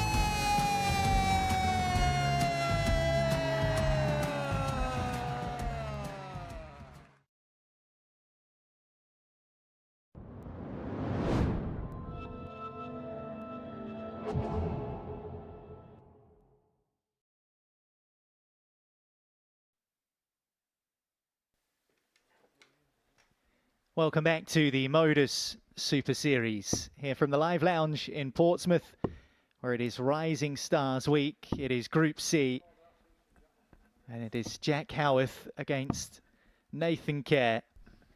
Made a good start, Jack Howarth.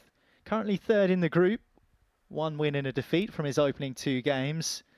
Looking to try and catch those ahead of him. Nathan Potter, we just saw romp to another 4-1 victory. He's on 6 points. Jensen Walker just below on 4 points. Through first. Can Jack join Jensen Game on 4? Well, he needs to take care of Nathan Kerr, who has taken a bit of time, Trina Gulliver, to get up to speed this 60. week, but he's beginning to kick into gear again. We'll be hoping that he can find some consistency before he runs out of time. Yes, indeed. And 100. 4-3 defeat over Kaden Smith in his last game. The 104 checkout. 59. Yeah, the only lefty in the field as well.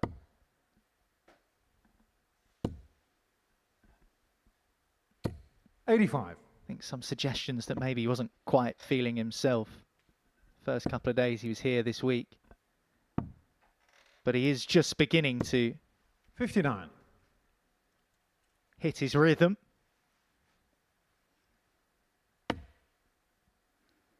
Yeah, showing people what he can do. 121. Looks off a nice 1-2-1 there First dart going into the 1, but recovers well. 55. Just remembering that this is Jack's debut as well.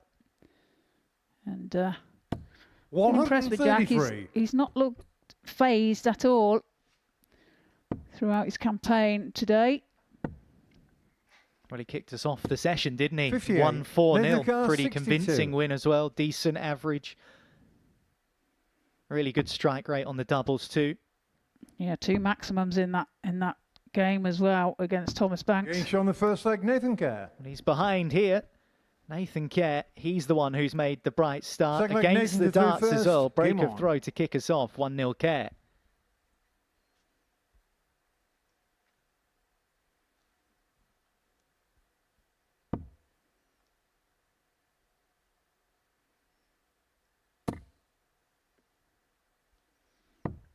.42. Yeah, an awkward second dart there from Nathan, and decides to go for the 17s. Ends up in the 2.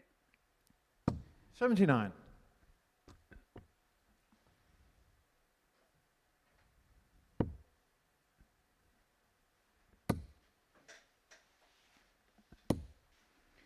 $100. Yeah, that break of throw coming in 15 darts. 62 to finish 96. Off the leg.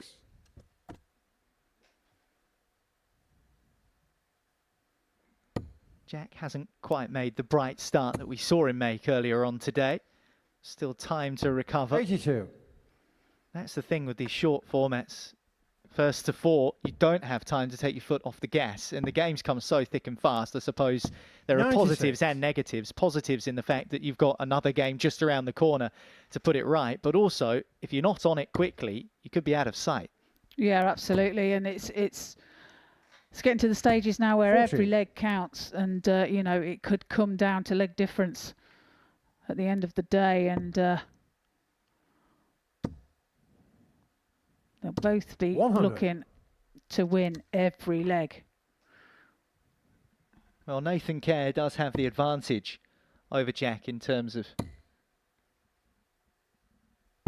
59. Score in this particular game. 130. But leg difference-wise, it is Jack Howarth who edges it, and he's looking for a way back into the game. 65. Looking for the bullseye to give himself tops, but he'll get some more opportunities as Kerr's not on a finish. Looking to leave it handy though, leaves himself 65. Tops. So Jack not take out this 65. Well, he hits the bullseye, so 15 required, double 6, and he finds it with his third dart. Levels the match at 1 apiece. Third leg Jack to through first. Super darts there from Jack. Really nicely done. Game on. See that so often, don't you, when you're just aiming for the general vicinity of the bullseye. Green or red bit, doesn't matter. Speaking of red bit, he's all over it. Kicks off the leg with a max. Well, that's given himself some confidence, I think. Takes out the double 6 100. To level the match and kicks off with a 180 in the third leg. Builds the confidence. 100. Yeah, his average has climbed. We're only into the third leg, but it's certainly risen to match that of Nathan Kerr. 140.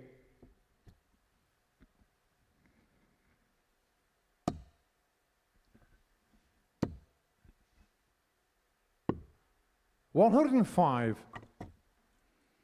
I mentioned in the last game that players now are starting to incorporate the bullseye from 200, 300 out to give themselves something a little bit more favourable. 100. Evidence of that 116. There. And 116 is what Howarth is looking at to put himself into the lead. Well, needed the treble 20. 76. Does find the treble 12 to leave himself tops. Chance for a 161 here. Can't find the treble 17. Right smile there from Nathan. 83. Jack the car 40. Well, it is a game of millimetres, isn't it? Didn't find the 51 to leave himself bull. Tops for Jack. 10s. 30. Nathan Carr 78. So opportunity now for Nathan to break the throw of Jack.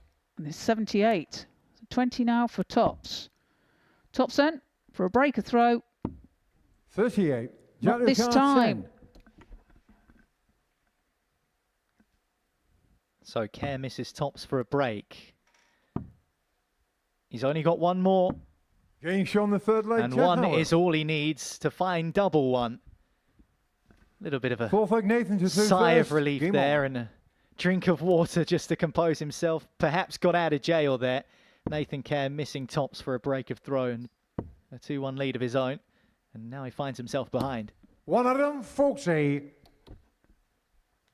Good start to the leg by Nathan. 140. 60. Jack not managing to find a treble.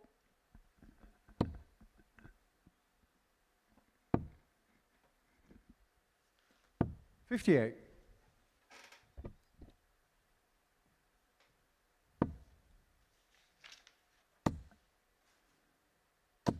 140. There's Jack finding two there. Finding a 140. He's averaged quite consistently around the mid-80s today, Jack Howarth. 93. Just under 85 in his first game, around 87, 88 in his second. And another maximum will certainly nudge those numbers northwards as well. His second of the match puts him back above 80 in the averages count.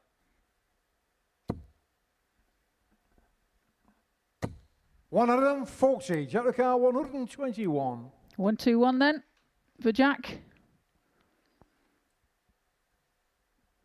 For a 3-1 lead. Treble 17 is the target, not to be found.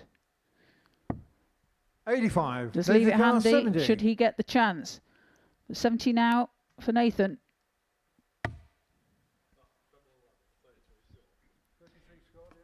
33 scored, that's treble 11.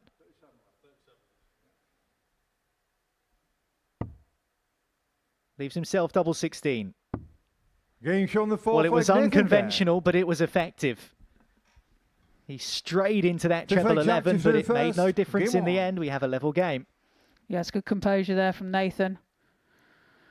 Not hitting his intended target, but recovering well and getting the job 57. done.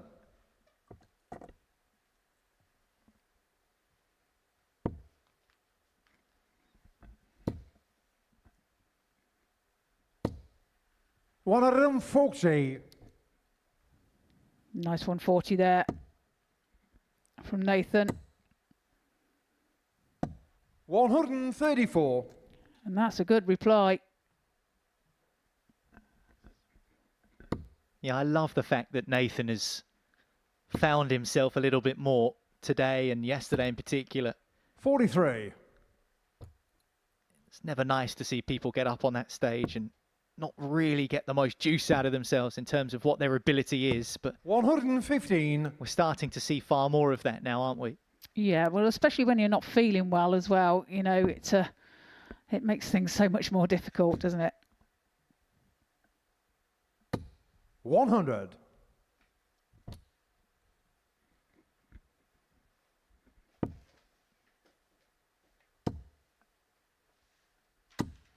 $100. Now 95 after 12 leaves him a 2-darter. Kerr can apply the pressure, especially with another one of those in the treble.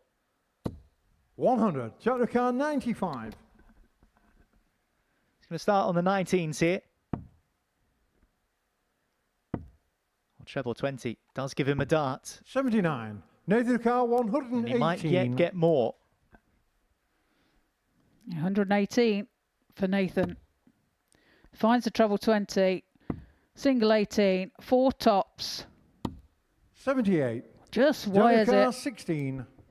So opportunity now for Jack to hold his throw. Double 8, double 4 then. Finds it with his second dart. Howarth. Leads by 3 legs to 2. 6-leg Nathan to through first. Game on.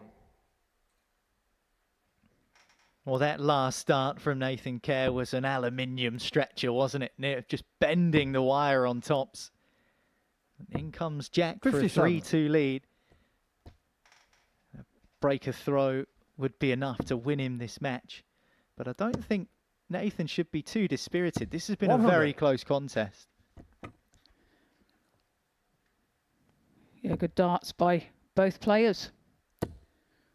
Averages at the moment, Nathan's 140. Just over 90. And Jack 85 plus. 140.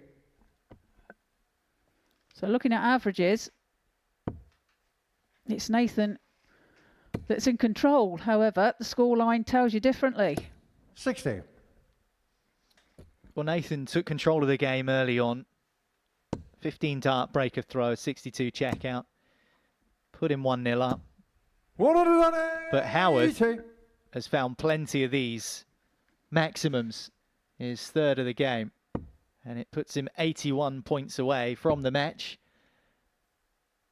And another handful 41. Of points. Jaluka 81.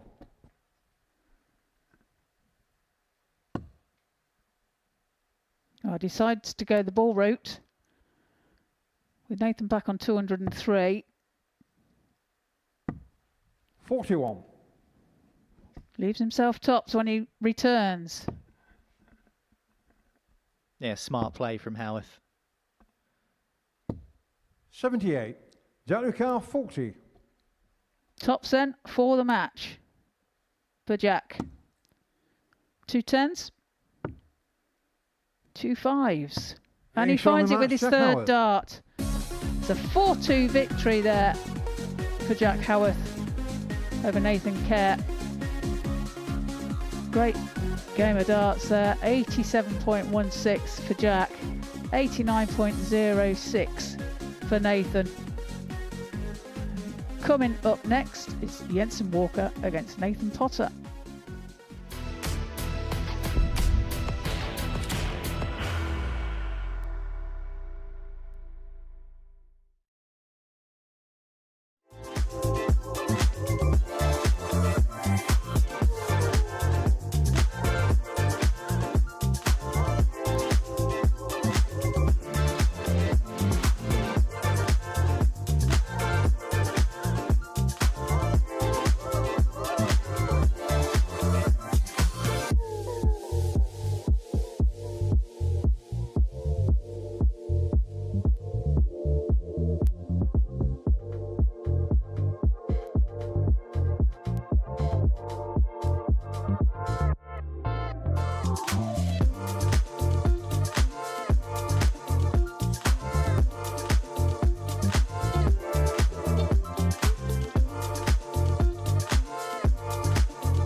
does leave a finish. But Devon Peterson now for the win. Burnett steps up and Richie Burnett does find double 10 and it is a 4-3 victory. Not again. How many times has he done that? It's touching. It's touching.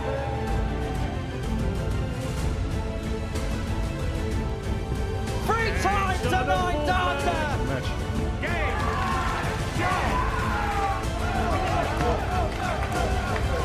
Tops it is.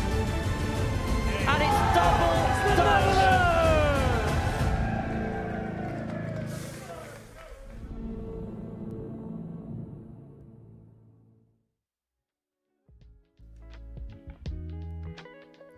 Adrian Lewis back on the oche. You have to see it. He partners Steve Beaton in Volume 2 of the international pairs. And not just England, but plenty of other big names. The Netherlands, the Republic of Ireland, Switzerland, so many players to look out for. And it happens right here at the Live Lounge in Portsmouth at the Modus Super Series. Well, Adrian Lewis, about 20 years ago, would have loved to have been in this position, playing at the Modus Super Series. It's Group C of Rising Stars, and the last 3 games have gone the way of Walker, Potter and Howarth, and those 3 names are currently top of the table, which we'll see now. Potter in pole position at the moment, Walker and Howarth vying for that second position. Leg difference, it might well come down to it. Thomas Banks struggling at the moment, but certainly not a great deal between a lot of the players here this afternoon. And we've got more action for you on the way as the top 2 do battle. Walker against Potter. Potter on 6 points. Walker on 4. 2 players who have impressed all day. Paul Hinks is enjoying himself, isn't he? Just chilling against the table there. It's good to have him on the Super Series stage. Nathan Potter will be hoping he's back there later this week. Jensen Walker knows exactly what that feels like. Henry Deacon's with me. HD, we've had a really good week so far. We've had a really good day so far. And these two, this should be mouth-watering a contest because they've both played pretty well today. And they're vying for the same thing, which is top spot in the group. Well, these were the 2 the bookies thought were going to do the damage in this group. Jensen Walker went off 11-8 favourite. Nathan Potter 11-4 second favourite. And they've kind of established themselves as the 2 players to beat. Nathan Potter has been by far and by way the player of the 42. day. His lowest average so far in his first 3 matches, 95.45. He was ultra impressive in that game against Kaden Smith. Game of 60. the day so far, you could argue. Legs of 15, 14 and 13 in amongst the mix. But not just has he found 96. the prowess in terms of his scoring power, but his finishing has been delightful at best. 4 from 6, 4 from 7, 4 from 8 100. in terms of his doubling over the course of the day. Not just is he scoring well, but he's picking apart opportunities, 100. which is part of the reason why he's won all 3 of his matches by a 4-1 scoreline.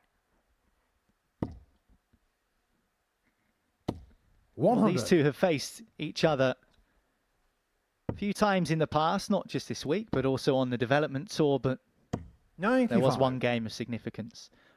World Youth Championship 2024. A last leg decider in the last 32. Jensen Walker won it 6-5.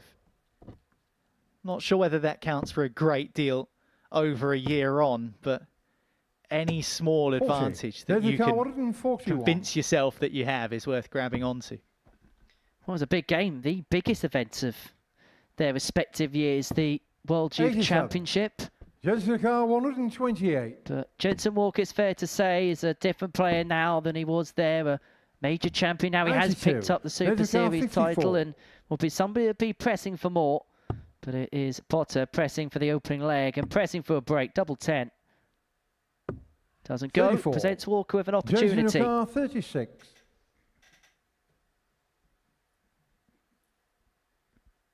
Double 18 for Walker, and this has been a hallmark of his play today.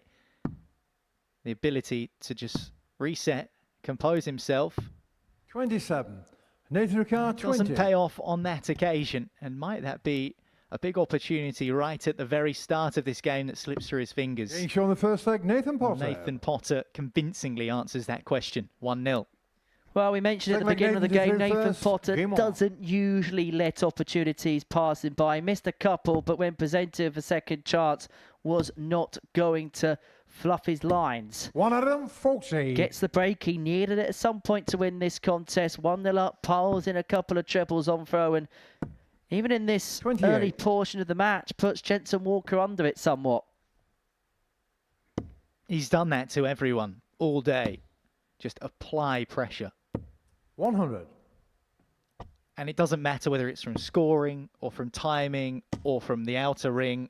He's just been squeezing his opponents. 60. And we know how good Jensen Walker is. So that's testament to Potter in the way he's played. He's wanting to get the job done and fast. 91. And crucially shutting the door on opponents, because actually he has faced players that have played okay. Nathan Kerr hit the 160 against him. Caden Smith was there or thereabouts. He was kind of a visit behind him pretty much every leg.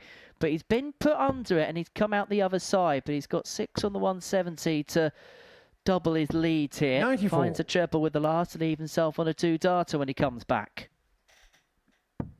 And those 2 darters have been 96. Nathan Ricard, 76. a real cornerstone of his performance today. Can he add another one to the collection?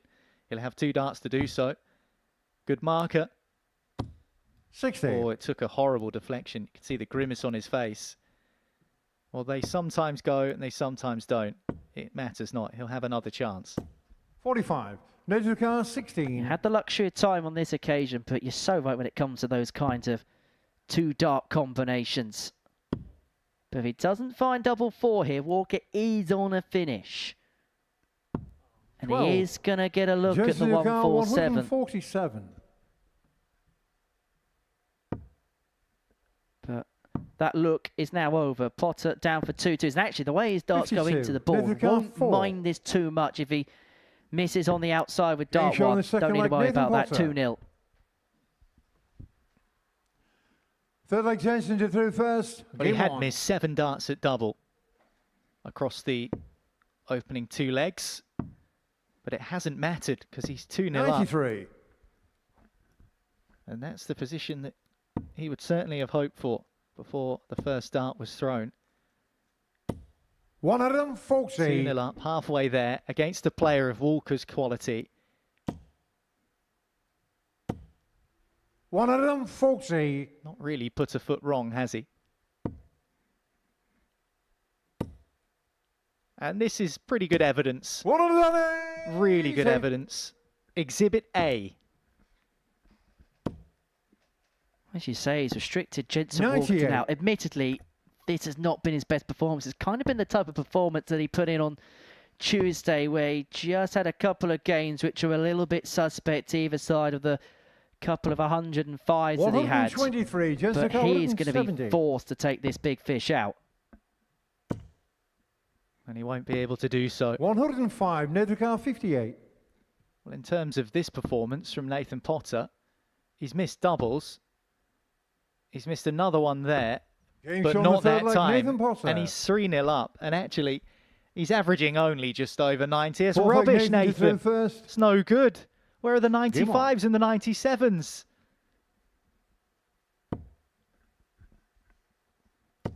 Doesn't darter to put himself 3-0 up. Double breaker 100. throw.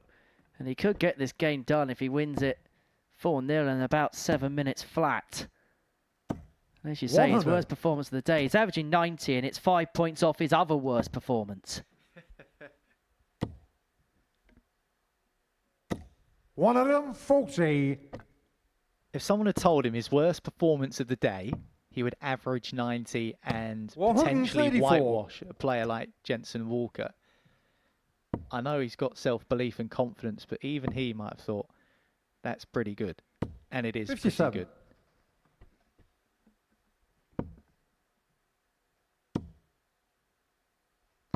For Jensen, this 97. is a potentially damaging defeat. And what it actually does for the whole complexion of the group, it looks like Nathan Potter's going to begin to run away with it. And everybody else now will probably want him to complete the card and then just 140. focus on 170. second position when it comes to Friday's action. Walker can't find the big fish. Potter back for 64 to wrap this up for Zip. 64.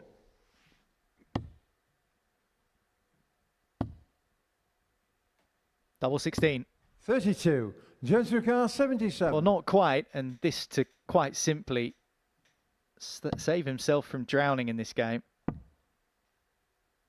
Tops 57. not to be. Nathan car 32. So Potter looks at double 16 for win number 4.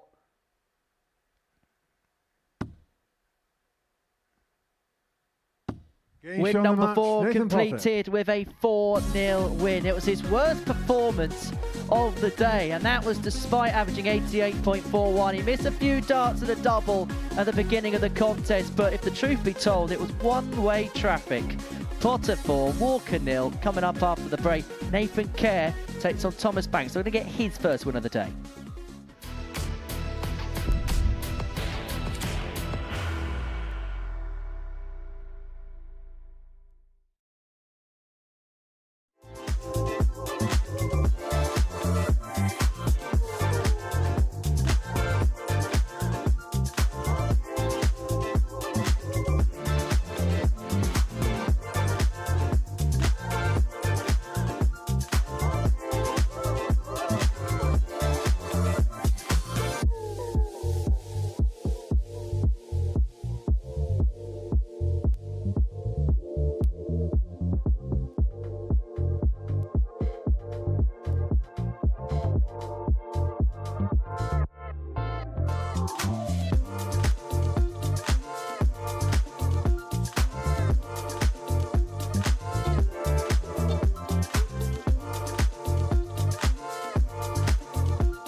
Welcome back to the Modus Super Series, where before the break we saw Nathan Potter get the better of Jensen Walker by 4 legs to 0. Game number 11, a meeting between Nathan Kerr and Thomas Banks. These two going head-to-head in Group A on Monday, Tuesday and Wednesday. 2-1 the head-to-head in favour of Thomas Banks. Thomas winning the meetings on Monday and Tuesday, but then yesterday Nathan got his first win of the week against Thomas, a 4-1 success on that particular occasion. looking for win number 2 of his day, Nathan, with a win in this one. Nathan Thomas Banks, the only player yet to get off the mark on this Thursday afternoon. Trina Gulliver is alongside me for this one, and for Nathan, if he can win this one, he just kind of puts himself back into play a little bit, doesn't he? Yeah, he does, and you know, he's 45. He's had a better day today.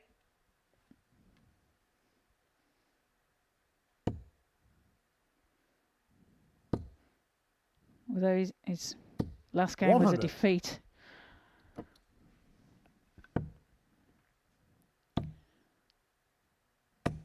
He's feeling much better, you can tell, because he's the last couple of days his performance has been a lot better.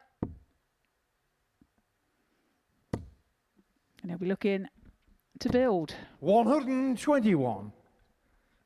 Unkind deflection there. Still does leave himself on 140. Took out the 160 in his game against Nathan Potts. Also had a 104 today.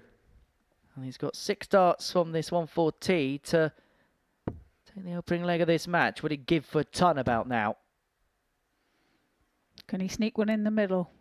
Moves across the hockey, and that's a perfect dart. Smack bang in the middle of the treble 20 bed as well. It was a fact that he had a pretty much obscured target. He has managed to nestle away through. So Tots left after 12 for leg 1. 210. Doesn't want to go inside here.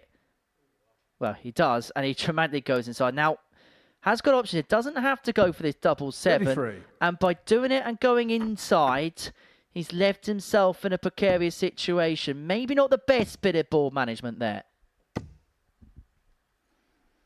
140. That's a nice 140 there from Thomas. Gives him an opportunity. Should Nathan miss this double 2. And he does so. 3. Thomas will count 80. It's a chance for Thomas to take out the 80. Topson. 60. Nathan will count just 4. below. A little bit scrappy on the outer ring to kick off this contest, but Nathan Kerr finally finds the 2s to put himself 1 up. Second leg, Thomas to through first. Game on.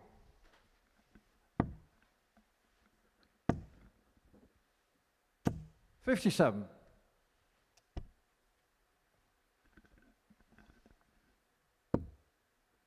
This has been a great addition, Trina, hasn't it, to the kind of, we kind of mentioned it a little bit, didn't we, at the beginning of the program, but to have a week like this where we get to see the next generation, and who knows what this could lead to for a few of the players in the field this week. Yeah, and it's a great opportunity for them to grow their darts. You know, it's giving 55. them stage presence. It's getting used to the cameras that are about on the stage. It's getting used to the silence as well that's there during this week. Obviously, Saturday finals night is completely different. You're playing in front of a crowd, but, you know, playing in front of this silence can be tricky. 180. Remember Tony O'Shea talking about it, and he almost said playing in front of the cameras and on the stage is like learning a completely different sport. 45. Nathan will count 86. Yeah, when you're not used to it, it's very different.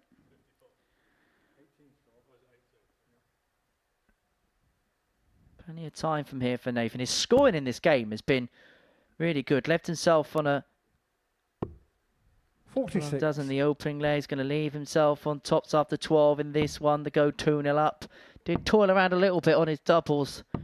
56. In leg 1. We'll be hoping for no mistake here. Tops required. On the Finds it with his second Kerr. dart. Uses the other side of the bed. Third Leads leg, by Nathan 2 legs to 1. Game on. Break a throw there as well. Well, I said this game's an opportunity for Nathan Kerr to bring himself back into proceedings. He wins this one and then gets the better of Jensen Walker in his final game. Then he'll be on 6 points overnight. And it would also 66. leave Jensen with just 4 to his name. So it's a real opportunity. If Nathan can finish the day strongly, that he's very much in play when it comes to 57. Friday's action. Yeah, that was a 14-dart leg there as well from Nathan. 140.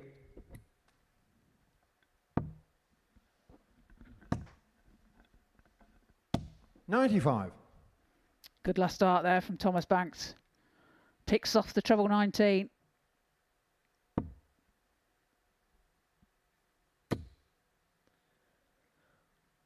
What do you think would be the course of action for Thomas when he does leave us at the end? I think whenever that's going to be, is it just a case of just kind of carrying on and just continuing the road that he's on? Well, he has, speaking to him earlier, he has been addressing, obviously, his dartitis. 119. He's seen a psychologist with it as well. So I'm sure he's going to continue that. He's seeing the improvement. 100. We've seen the improvement as well in how he's going. So, yeah, I'm sure he's going to go along the same lines. Getting shown the third That's leg, a 13 darter for Nathan Kerr to move 3-0 up, averaging 98 in this particular contest. And to be honest, he's making it look rather routine, Trina. 100. Yeah, he's comfortable. 98.02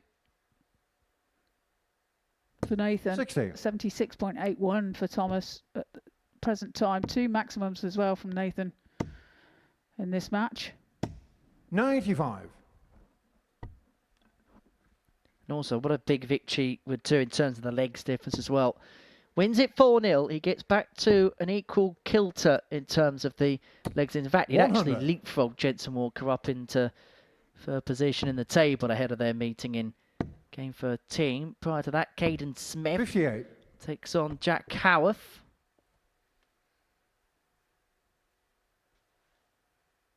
Boiling up quite nicely, Trina. 134. That's good darts there from Nathan. Picks off the 2 treble 19s. 64. Notice Thomas has gone back up the top of the board now. He's been playing the bottom of the board previous to this. It's changed it up a little bit. Frustration that he had at the end of the previous visit because he knew he presented Nathan with a opportunity there. Finds a time to leave himself an 84. This for a comprehensive 4-0 victory. Not to be, and so Banks should at least get a poke at the bullseye at the back at this to 84. Keep himself in the contest. If he doesn't, it may well be game over. When he gets the booty bonus, a double 11, and gets the double 11 and gets himself on the board. Yeah, great shot out there by Thomas Banks. Fifth leg Nathan to throw first. Game on. Nice and fluent. Takes out the 84. Well, he forces Nathan Kerr to serve the match out. 134. Finds a couple of trebles to start.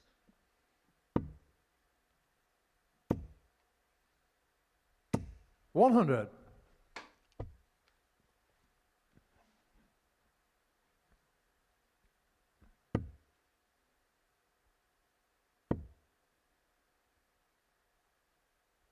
$85.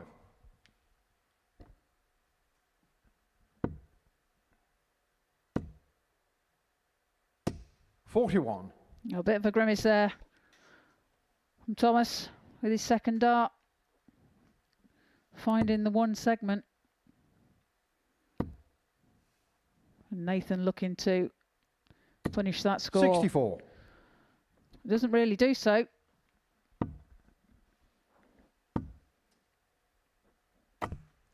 $40. Well, that's another bounce out, and that nearly took out Mr. Hinks. Darting royalty under attack.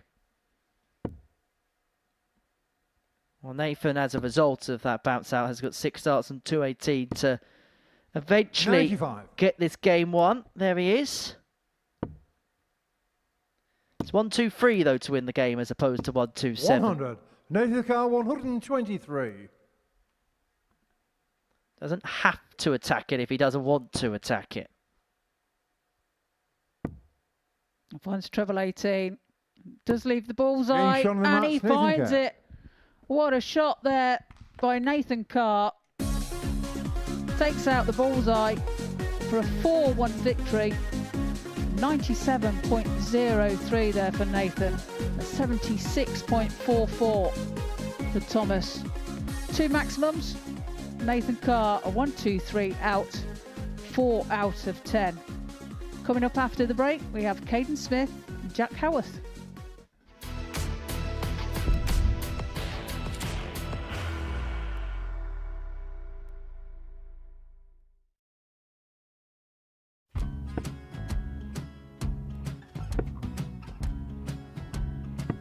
.54, Charlie McGuire 164.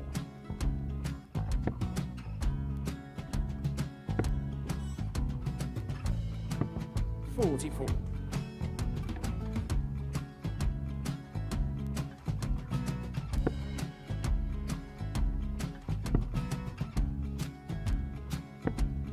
.32, Charlie McGuire 120. Well, 120. He's got a fair, at least 2 handfuls at this. Just needs to stay 60. there. That's a good shot. Halves his score. Leaves himself on a 2-darter.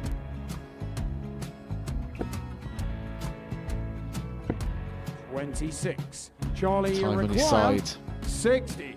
to become back-to-back singles champion.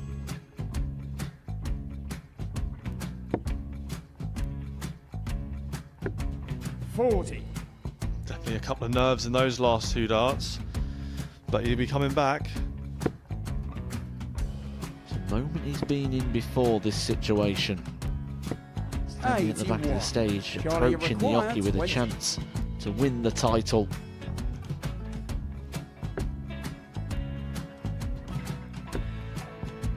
He did this to win the first title, if you remember. 11. I think he's gone. Georgia I think McGuire, he's gone to 118. bust it, maybe. The first title he won, he wanted 20. He went 6-7-7 to win it. He had a chance to replicate it again. Yeah, I get the feeling that was for a bust, and 39. on that situation there, McGuire, George Scaife wasn't even 9. able to take it out going to the 18s on that switch. Yeah, I think he just panicked a bit, but he's done well to get that big one. Sometimes can be the hardest part. Georgia McGuire This is it. 79. It's got to be 19s. It's got to be 19s for this shot. Big 20 and a double. He's got the first one. He's going to get a match dart here.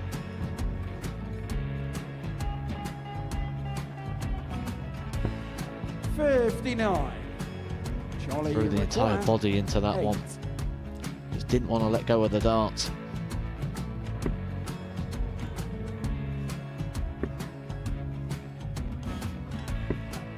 No score. He's given George a chance. Georgia McGuire 20. I think George has been quite good on double 10 today. So many opportunities for Charlie Murphy. Go Couldn't get the job Jensen! done. Got out the match! And the Red Dragon George Modus Scaife. Super Series Influencers Champion, George Scaife!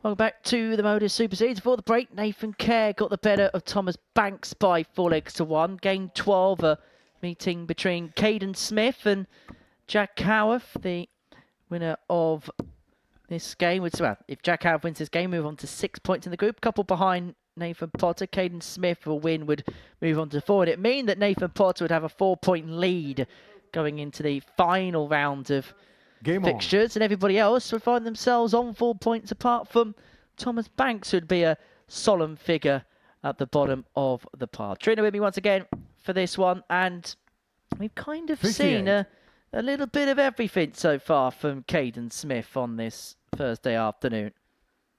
Yeah, we have, and starting off so well. His first game against Jensen Walker, a 4-3 victory with a 95.75 average.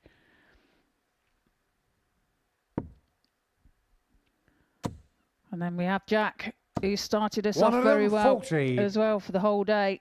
A 4-0 victory over Thomas Banks. 140. His scoring has been fairly good throughout the course of the day, Kaden Smith, but I suppose the key has been when it's been a case of push coming to shove. He found himself wanting a little bit. He was hit by a brilliant performance last time out by Nathan Potter. 98, Jack Lucas 81. He's been hit by a really good opening leg from Jack Howarth here, who finds a max, leads himself an 8-1 after 9, could complete the leg in a dozen if he found 69. the double dozen. Kaden 148. Chance for Kaden then. Can't find the treble. So Jack coming 94, back Jack Lucas 12. for double 6. For a Game shown 13 the first dart leg, leg. Jack Howarth. Takes the first leg, a break of throat. Second leg, 1-0. Jack to through first. Game on. We're beginning to see a trend of players raising their game against Kaden Smith on this Thursday. Yeah, it seems that way, doesn't it? 180. Maximum. Number 2 by Jack Howarth. 45.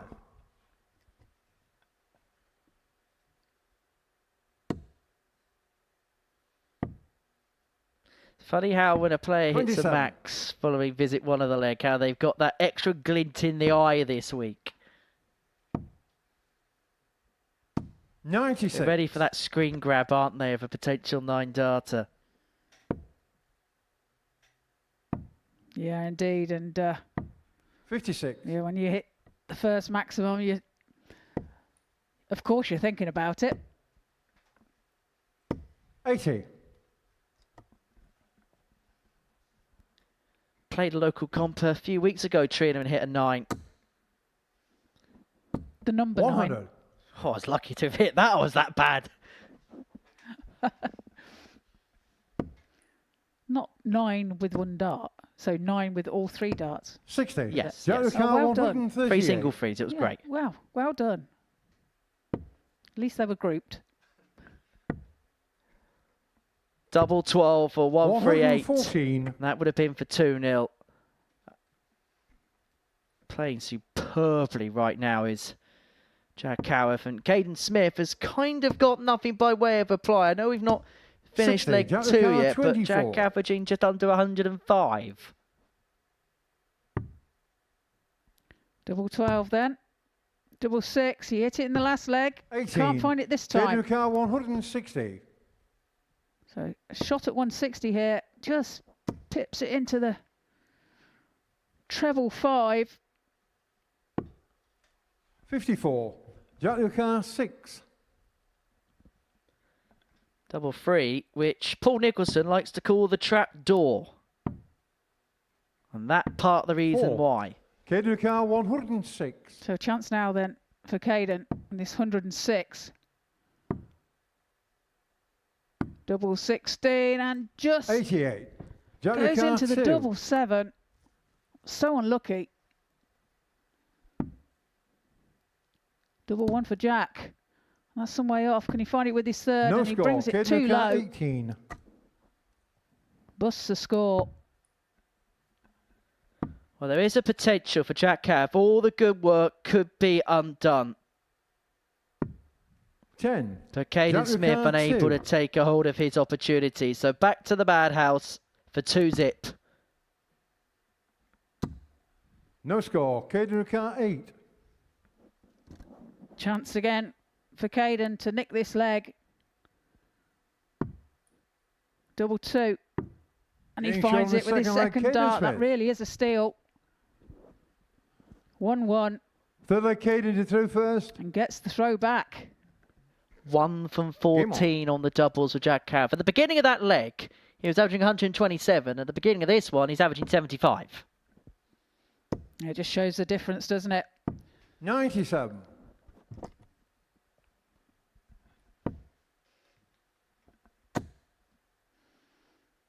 $60.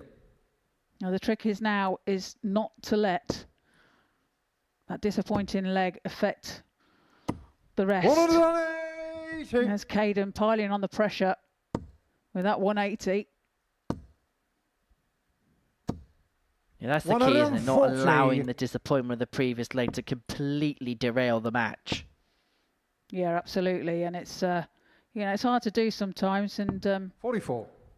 But that's where your mental attitude comes into play.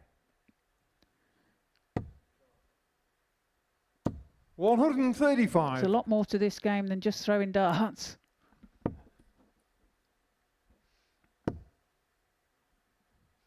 $85.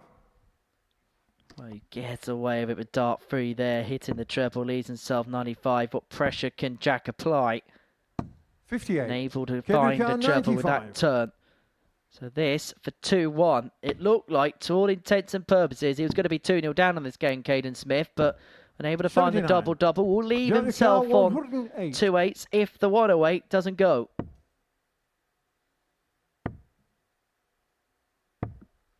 $48. Kaden back 16. then for 16. 2-8s.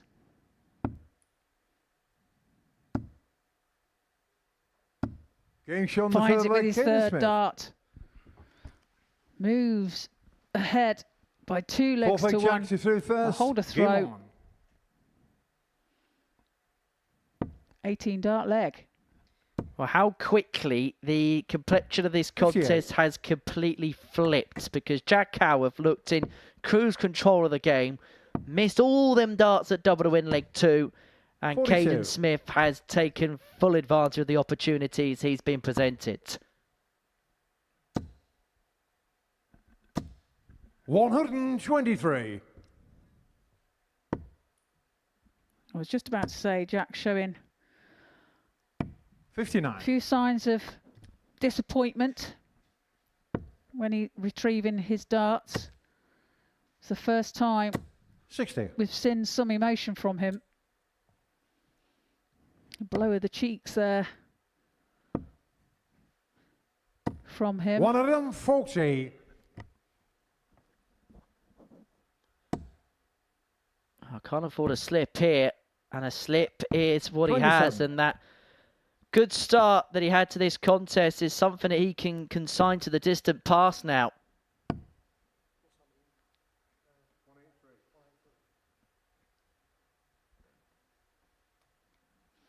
Just working out his best route. 96. Leaves himself on 164 when he returns. 95. Kedaka 164. 164 is not going to go. We saw him. 104. Missed double 12 for the 138 earlier on. Is it going to be a case of a different outcome this time, as he went a different way for that particular finish, as the last start, or the flight of the last start, popped off back into his face? Well, that's the second innocuous double-double that Kaden Smith found today. Early on, it was a double 18, double 7. He's now found the double top, double 10. Game on.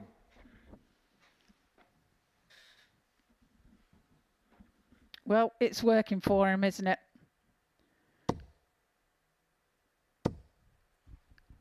$140. And him throwing there, you just see that he's full of confidence going into this leg with a 3-1 lead. Throwing for the match. Well, this really does open up the group for interpretation, because it would mean a Kaden Smith win that Nathan Potter be on 8, everybody else apart from Thomas Bank to be on 4. 140.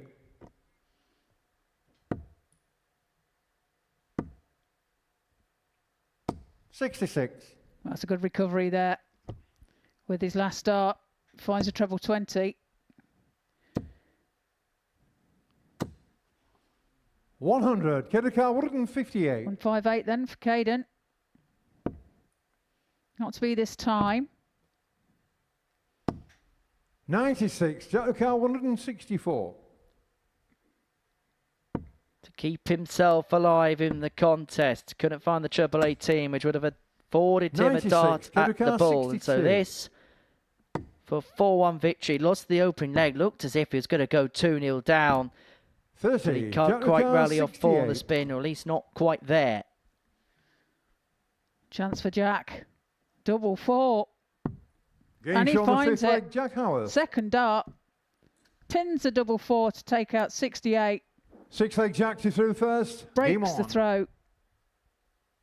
And trails by 3 legs to 2. And a 14 darter as well, just when it looked like the game was all put up for him. Has the darts to take us all the way to a last leg decider. 43.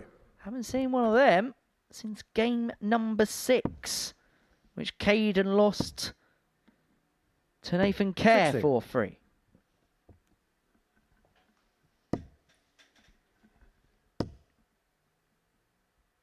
There was a fear that today may not live up to what we saw in Group A, but we have been treated, Trina, to an absolute corker of a session. Yeah, some brilliant darts by all players. 42. Just shows you as well that darts is in good hands for the future. 80. These players coming through. 99. Frightening strength in depth, particularly in the youth game, is something that the sport can only marvel over. Howarth has got 6 here from this 139 to take us all the way to a last leg decider. Finds a big treble with his final dart to leave himself on 44. All of a sudden, this game is swinging again, this time in the trajectory of Jack Howarth once more. 44. Yeah, being 3-1 up, and chance now to level the match. 2 10s. Game Jack the finds it. Jack Howarth. Takes out the 44 to take us into a final tie-break Kaden leg. through first. Game on. Kaden with the darts.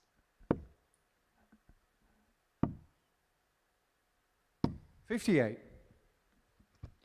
Well, this is a big leg in terms of the context of the group. If Howarth wins this, he moves on to 32. 6 points, couple off Nathan Potter, who he plays in game 14 of the session. Kaden wins this leg, then Nathan Potter has a 4-point lead and a guarantee of top spot going into tomorrow no matter what. 83.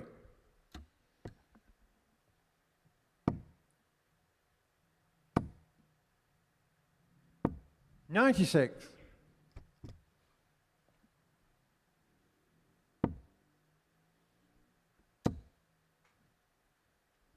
60. Well, Jack needed to find a treble there.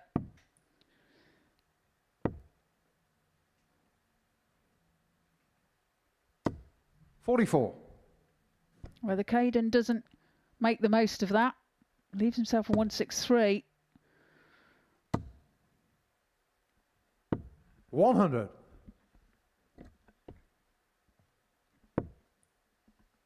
Well, 6 darts from 163 for Kaden to eventually 89. get over the line. It's been a game with swings and roundabouts. Jack Howarth got off to a blistering start, missed a plethora of doubles to go 2-0 up. Kaden Smith raced into the lead as a consequence, but now we go all the way, and now Kaden Smith should have had a match-winning opportunity at tops, but missed the big number. 86. Too casual, and that could be to his detriment. Yeah, 86 required now for Jack. Another one of them for the bullseye, and he misses the big number 2. The pressures of darts. 46. Well, these two must have skipped Rod Harrington's class when they said, don't miss the big number. As Kaden Smith looks at tops and gets tops. He puts his hand up almost by way of apology as he crosses the line in that one. He beats Jack Howarth by 4 legs to 3, and it means that Apart from Nathan Potter at the top of the group on 8 points and Thomas Banks at the bottom without a point, everybody's on 4 and everybody is seemingly in play. Smith 4, Howarth 3, Kerr and Walker go head to head next.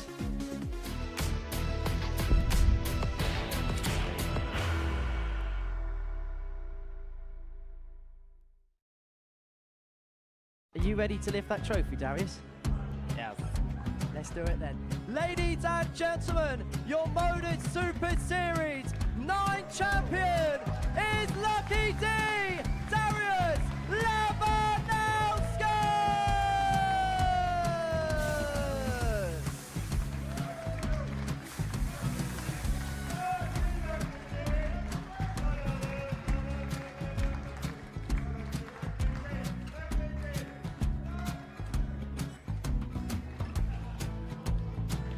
Well, what a wonderful night of darts we have seen, and we are ready. Our champion is ready, and it's trophy. So receive the trophy. £25,000. The new Modus Super Series champion, the Terminator, Marvin Van Velzen.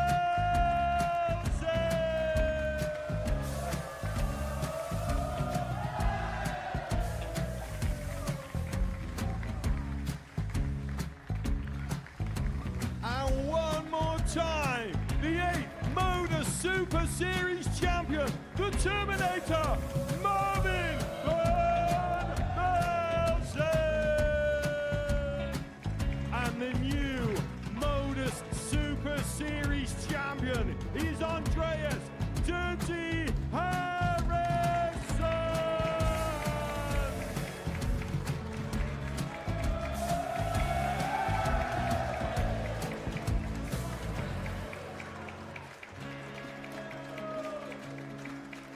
And one more time, the 7th Modus Super Series champion. Give it up for Andreas Dirty Harrison. The moment we've all been waiting for.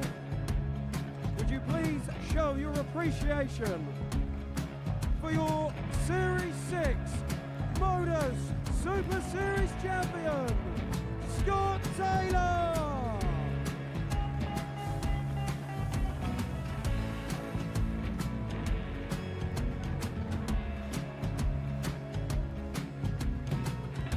One more time, your new Modus Super Series champion. He is Chucky. He is Jim McGuire. Ladies and gentlemen, your Modus Super Series champion, retaining his title, the Nuke, Luke Lidlow!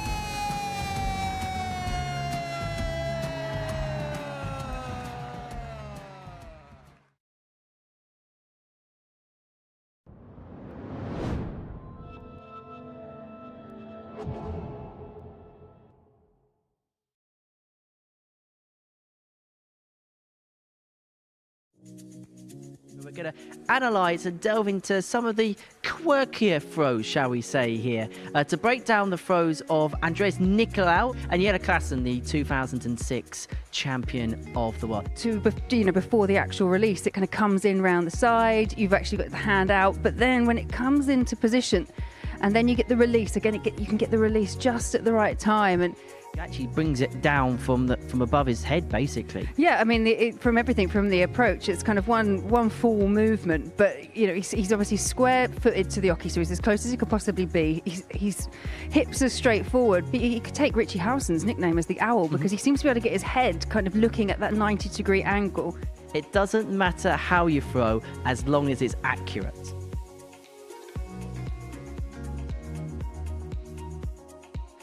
Yeah, I think Laura Turner drew the short straw there, didn't she, for getting those two as her players to analyse the throw. But that's the latest edition of the Break of Throw series, looking at some of the more unique throws within the sport. That's going to premiere tonight, 6:30 here on Pluto TV, where the afternoon session has gone almost as quickly as the Group A's worth of darts have. This is what we've seen so far. 12 games have come and gone. Before the break, Kaden Smith got the better of Jack Howarth by 4 legs to 3, but it's a group that's been dominated by Nathan Potter so far. 4 wins out of 4, his latest 4-0 win over Jensen Walker, and he has a 4-point lead at the top of the table going into the final round of fixtures. He finds himself on 8 points, and as you can see, plus 13 legs. Has dropped just 3 legs for the entirety of the day. Jack Howard, Jensen Walker, Nathan Kerr and Kaden Smith all on 4 points, whilst Thomas Banks is all the way back at the bottom of the table without a point to his name. So game number 13 of 15 is a meeting between Nathan Kerr and Jensen Walker. Niall McCorn is alongside me in the commentary box for this one. The winner of this one will move on to 6 points overnight. Will feel like they've had a good day, but the loser of this one will know they've got work to do tomorrow. Afternoon, Henry. Afternoon, everyone. Yeah, totally agree. You look at that table, congested.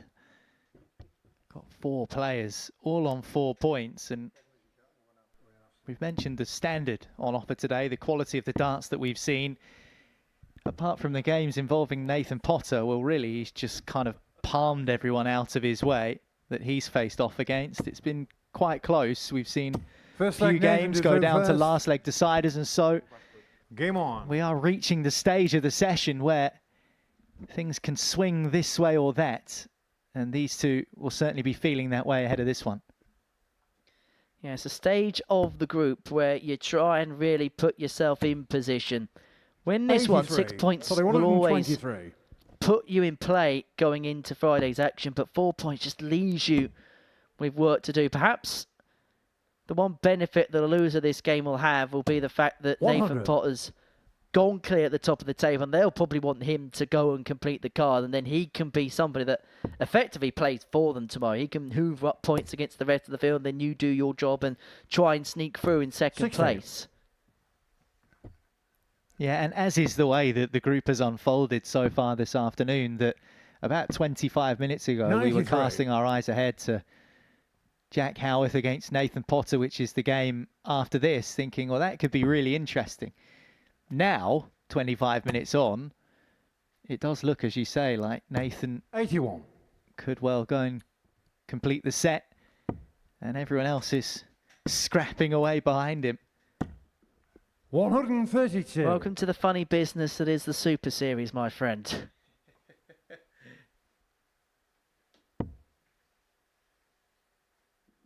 I think this is crazy. Group B tonight could be even 100. crazier.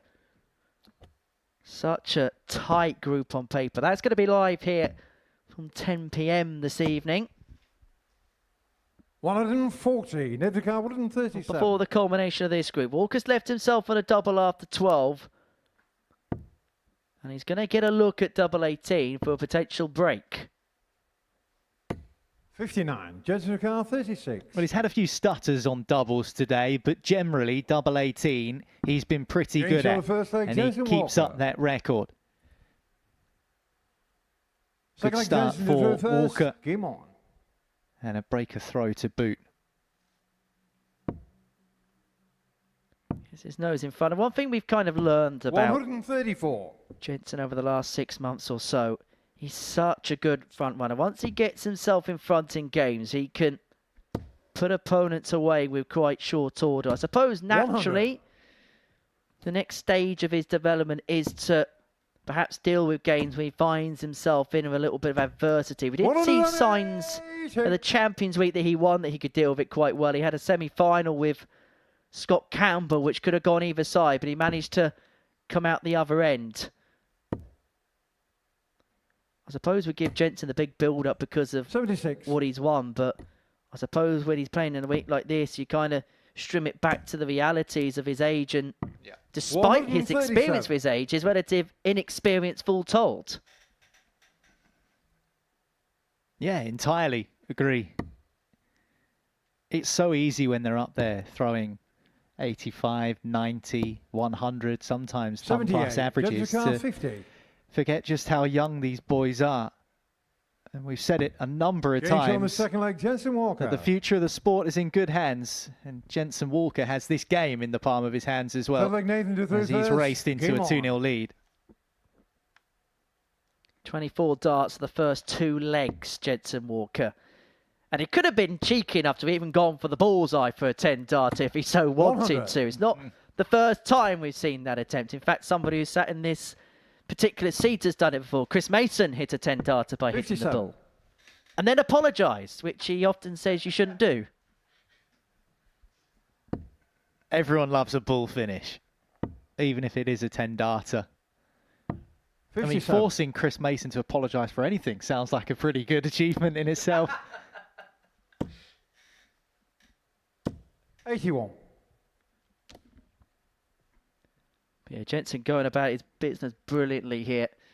For Nathan Kerr,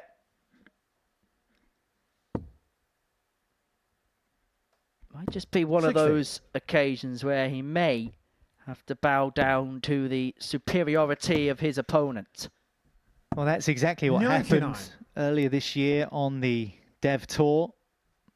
Jensen and Nathan went head-to-head. It's the only Dev Tour clash they've had so far in 2025, and it was a 4-0 sweep for Walker. 100. Nathan leaving with a bagel. He'll be hoping that that's not the case here and he can pull something back. 125.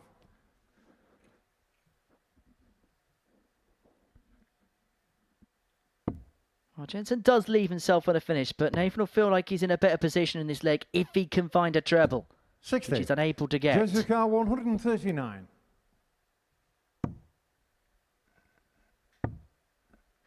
Brilliant.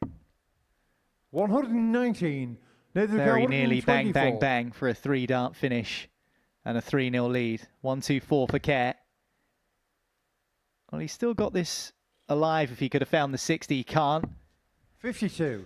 He's not the Jessica first 20. player to try that particular route for 1-2-4. We've seen it before from Moreno Blom, a Dutch player that we've seen play here in the past. Game show on the third leg, Jensen Walker. Jensen Walker, though, finding the double 10, finding the double break, and finding himself 3-0 to the good, Jensen to averaging third here first. 112.73. Finding himself right in the middle of his best performance of the day. And we say that this game is about timing. Wow. 180. Jensen Walker seems to have arrived in the latter stages of this session. Well, Jensen Walker will not like me for saying this, but Specials Week stats don't count to the records. 57. If it was a normal week, he'd be heading towards top 5 in terms of all-time averages. 57.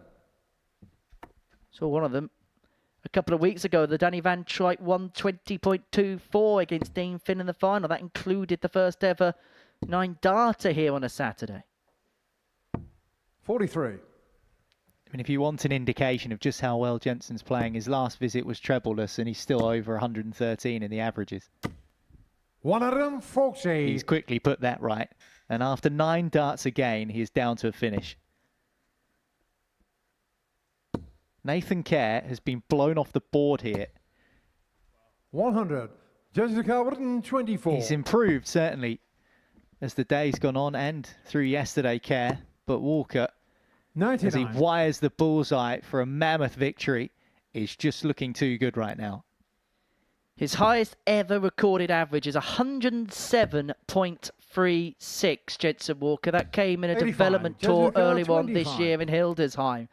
If he gets this in 2, he'll absolutely decimate it. Just about in the single 9.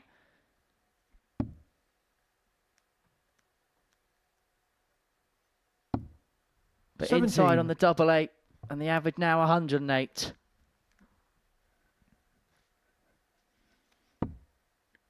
That's now 3 match darts come and gone for Jensen Walker.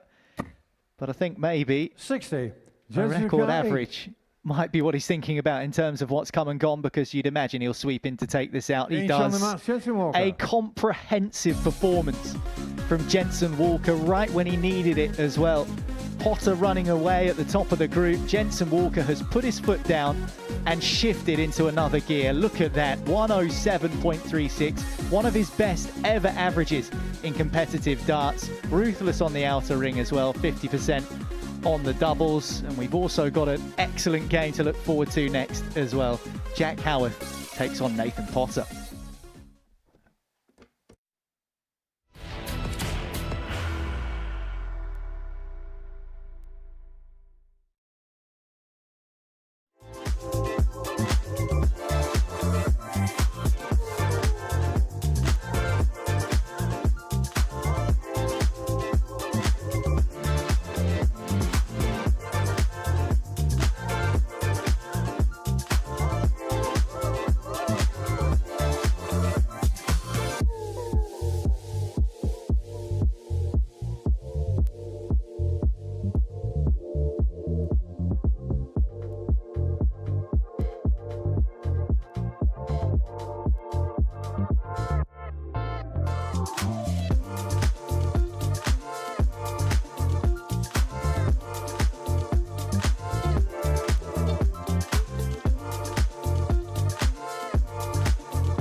Welcome back to the Modus Super Series. Before the break, Jensen Walker got the better of Nathan Kerr by 4 legs to 0 with the performance of the week so far. Average of 107.36, a tie for his PB. 4 out of 8 on his doubles, a couple of 180s in there. 2 more games to go for us on this Thursday afternoon, and it is a meeting between Jack Howarth and Nathan Potter. Nathan wins this, he will complete the full complement of victories. 10 points out of 10 for him.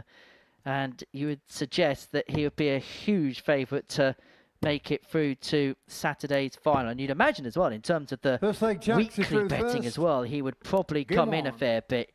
Before dart was thrown this morning, quoted with the odds compilers at 10-1. Charlie Manby went off the 12-5 favourite. No surprise the way he played on Tuesday and Wednesday. But the way that Nathan Potter's playing today, and I look, I get it's only 1 day's worth of play, but 100. He plays like this and he gets himself through. Charlie Manby's going to have some considerable opposition when it comes to Saturday. 46. Charlie will be looking at this thinking, I hope he doesn't play this well at the weekend. 100. But that's the thing, we've been talking about this all day. It's one of those things in this sport where sometimes you can wake up and 100. your darts just aren't going where you want them to go. So to be able to produce levels of consistency over not just a period of hours, but a period of days is a very difficult thing to do. But Potter seems to be doing it with ease over the course of this afternoon in particular. He's left himself 1-2-1 after 9 darts. 21. Well, he starts on the bullseye.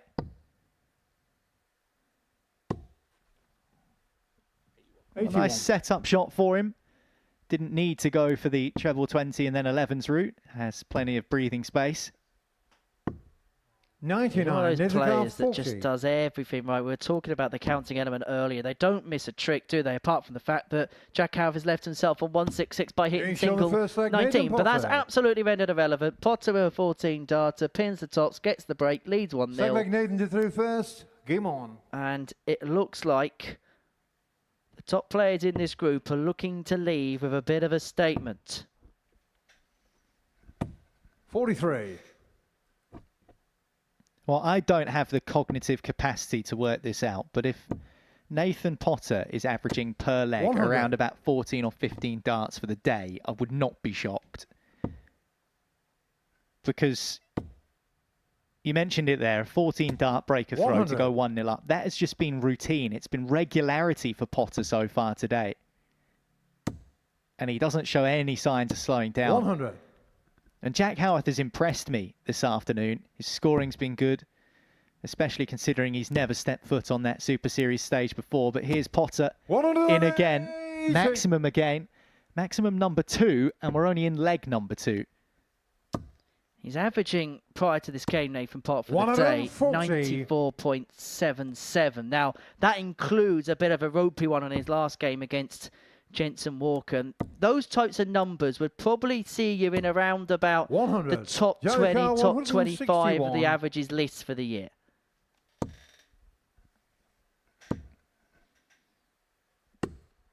$105. Well, we said, didn't we, that leg difference might come into the question. It won't if he just keeps winning games in the way he's winning. He's only dropped a handful of legs 58. all afternoon. 56. Well, might he lose another? If Howarth can find tops, he wires it so it's 10s. 36. And he's on the outside, and he just knows against the player in the form of Potter that that's a big opportunity come and gone. Game shot on the second leg. Because not just has he been scoring well, he's been finishing like a demon as well. Take away the 11 missed ones he had against Jensen Walker in Game 10. The finishing has been another strong point of his. But going back to that point in terms of his overall average for the day, now, I get it's a much smaller sample size. But 60. if he was averaging today like he did over a sustained spell, he'd be in and around Mike de Decker in terms of the averages list. That's how well he's playing as a comparison to how the top boys are 60. playing. Yeah, once again, it's the ability to string that together and reel it off day after day after day. And the last game's probably a case in point. Nathan Kerr against Jensen Walker. 57. Nathan had a difficult start to the week. He's improved as the days have gone on. And Jensen, a microcosm of that in the day alone, in the session alone, where he's rocked up and pumped in a 107 plus average, completely smashed Nathan off the board. Now, we haven't seen that Jensen so far today, but we know it's in there. 55. But being able to regularly operate at a level that Nathan Potter has operated at is absolutely impressive. 140. Well, Jack Howarth beginning just to put his foot on the throttle a little bit, taking advantage of a little bit of an off leg from Nathan. However, it is on the Jack darts. 140. Jack the car 101. And he's got 6 here to reduce the deficit in half. For the bullseye with dart 2 to leave himself double 16. And leave himself on tops when he comes back. What pressure is it going to be under, though? The answer is plenty. Jack the car 40.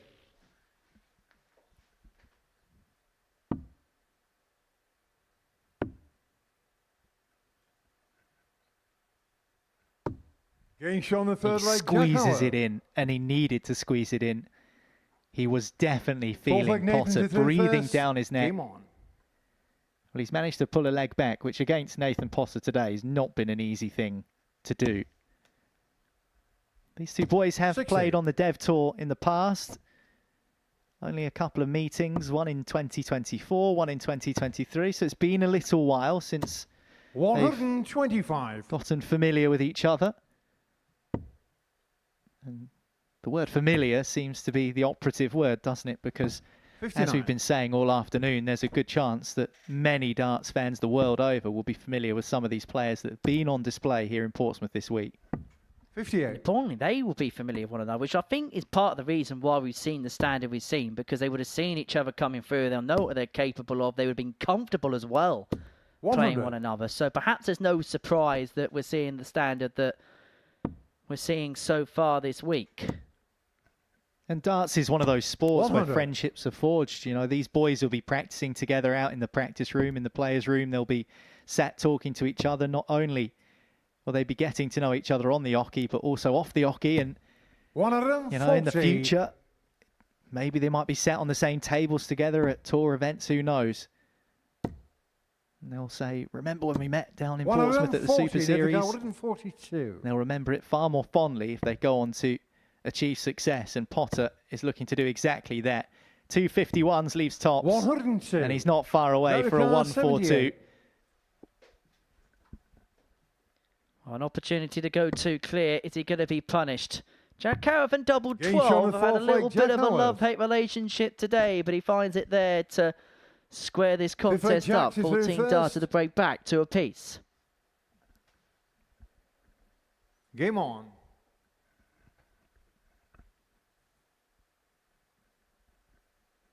Well, a couple of legs ago, Jack Howarth had his head in his hands because he allowed 58. Potter an opportunity to win a leg.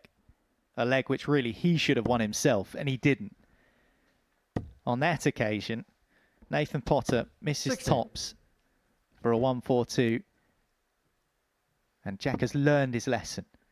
Did not let the same thing happen twice.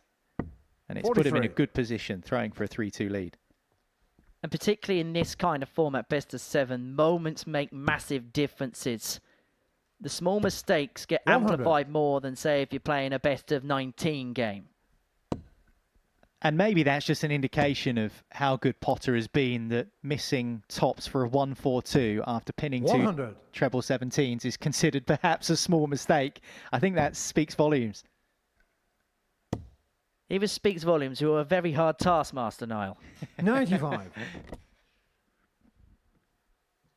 Win here for Potter. Wouldn't quite make it 10 points for Gryffindor, but it'd make it 10 points for 100. Group C in his campaign for the day.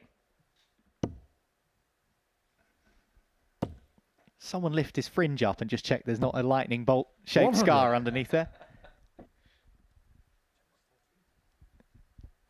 You won't be surprised to know his nickname is the Wizard.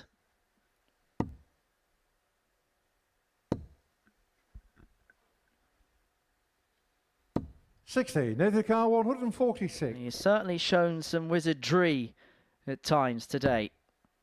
I'm going to find a magic moment here, though. Yeah, he's been spellbinding, hasn't he? Absolutely. 80. Some Jericho, sorcery on display, 140. scoring and finishing. Living up to his nickname. This would be good, though.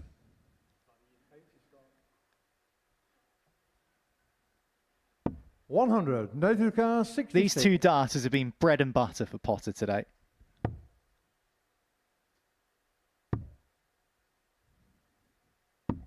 Getting shown Well, the fifth it's a leg, Nathan three-darter in Potter. the end, but same outcome.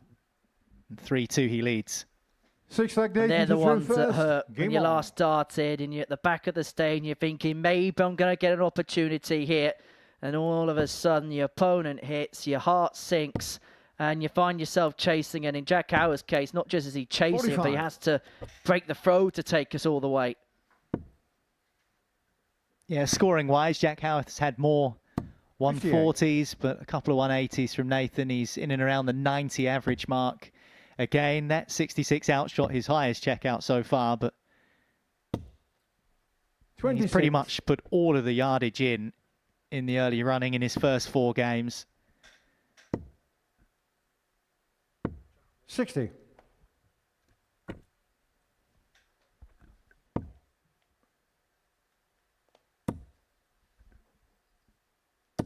Third max of the match, and is that the 180? That is the straw that breaks the Howarth back. 100. Well, he had the hump, didn't he, earlier on? Missing chances, and Potter hasn't given up many of them. 140. Needs 2 trebles. There's one. 95. Maybe not that one. But he was in the right area. Might not matter. 6 darts to complete the card. 70. Tops goes high for the 110. Would have been his first ton plus checkout of the day. But other than that, he's been word perfect for the day. For 5 wins out of 5, double top.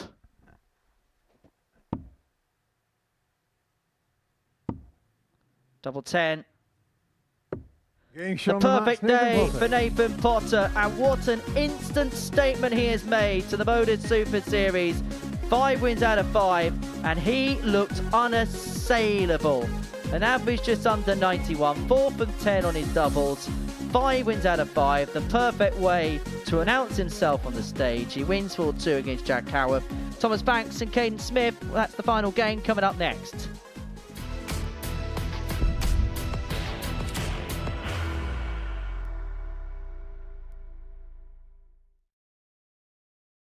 Are you ready to lift that trophy, Darius? Yeah. Let's do it then. Ladies and gentlemen, your Modus Super Series 9 champion is Lucky D, Darius Labanowski!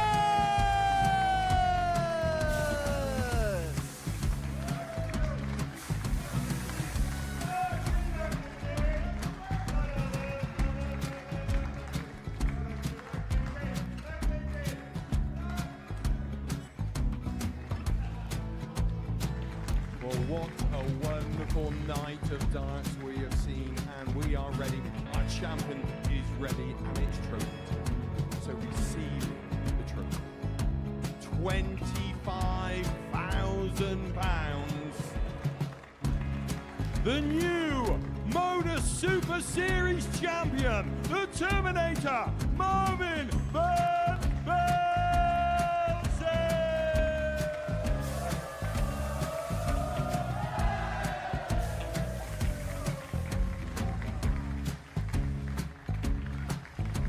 And one more time, the 8th Modus Super Series champion, the Terminator, Marvin Van Velzen. And the new Modus Super Series champion is Andreas Dirty Harrison.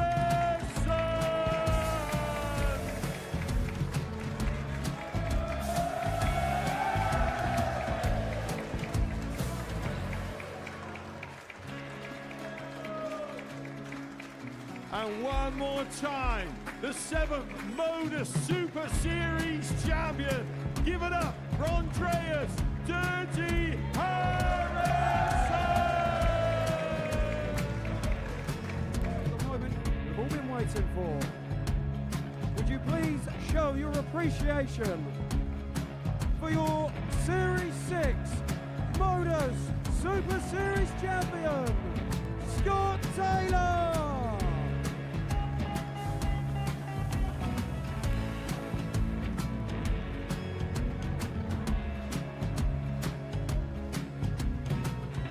One more time, your new Modus Super Series champion. He is Chucky. He is Jim McGuire. Ladies and gentlemen, your Modus Super Series champion, retaining his title, the Luke Lidlow!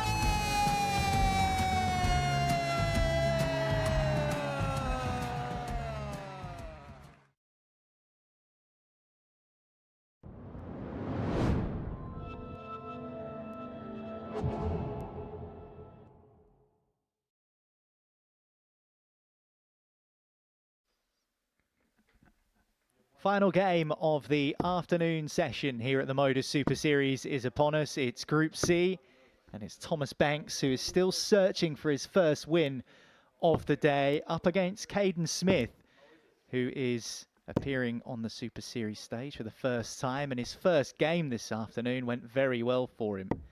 He was a winner over Jensen Walker by 4 legs to 3, averaging 95, but he's been a little bit up and down, and consistency has been the key word, not just today, but throughout this week here at Rising Stars. Trina Gulliver's with me in the commentary box, and I suppose from Caden's perspective, that's summed up in the fact that the difference in points between his lowest average of the day and highest average of the day is almost 20. So it just shows that there have been some good moments, there have been some not so positive moments, and occasionally he's been around the middle as well. Yeah, and that has been the story of his day.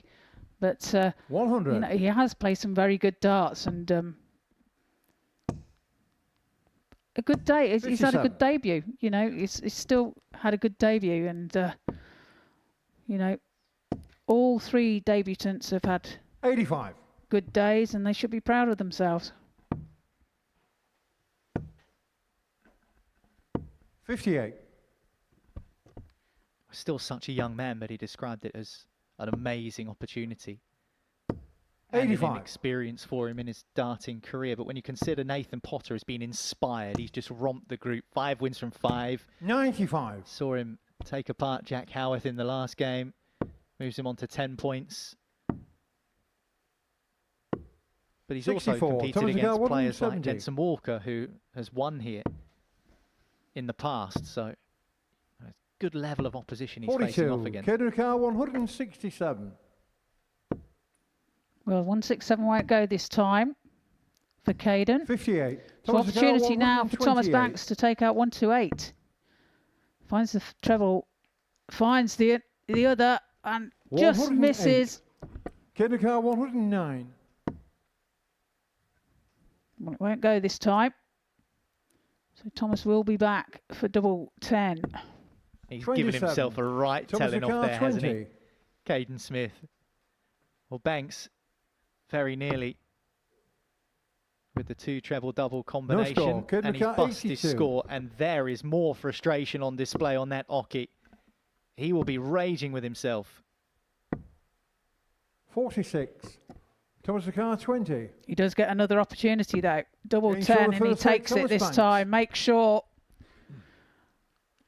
Takes the first leg and leads by 1 leg to 0.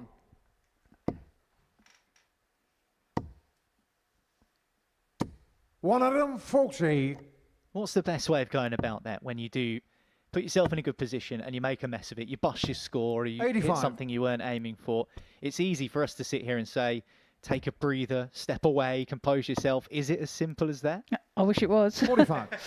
No, it's not, and it's hard not to show your frustration at times like that, you know. And 99. With Thomas as well, he's like we say, he's battling his dartitis as well, and you know, he's probably dealing with more 98. frustration than anybody else at the moment. And I have to say, he is dealing with it very, very well. He's very mature about it. Let's put it like that. And we've heard some of the best players in world darts talk about 95. having a clear mind and just getting up there and being able to throw and not worrying about anything else, let alone some of the things that Tom is fighting with when he steps up to the Oki. 123. Yeah, exactly. And you know, it's a whole new battle for him. He's got another battle on top of the battle, if you see what I mean.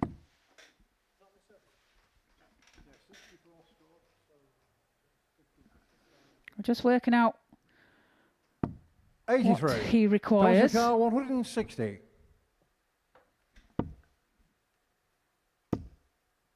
Well, he was nearly in there.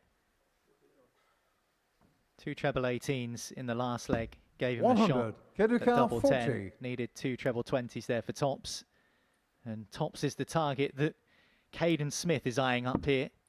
He's quite low with that one. Slightly inside there.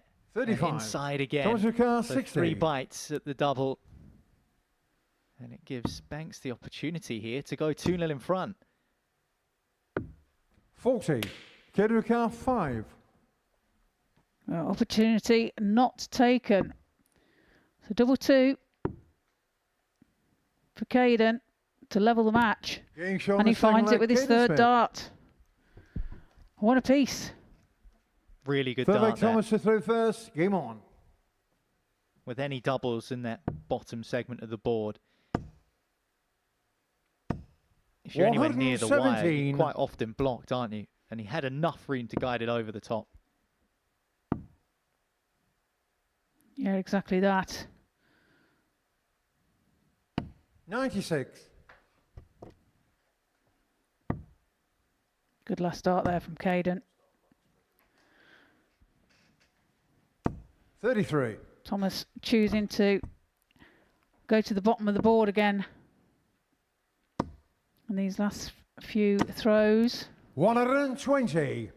60 points on the oche there for Kaden Smith. 39. You're right about Banks. We saw him start the afternoon really targeting the 57, that treble 19 segment. We've seen him be effective on 55. the 18s as well when required, particularly when looking for outshots. And he is just beginning to grow in confidence going back upstairs to the treble 20. That one's just next door into the 15. 55.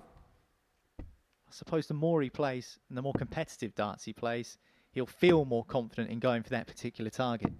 49.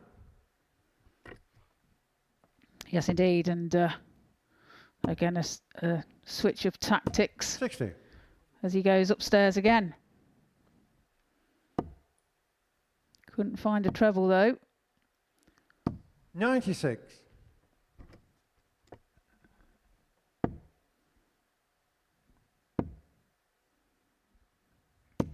Brilliant. Brilliant setup play 177. Could have cut 85. from Banks. He might not get a shot at it. He won't now. 45. Well, again, the big 20. number missed. We've seen that a few times today. This for 2-1.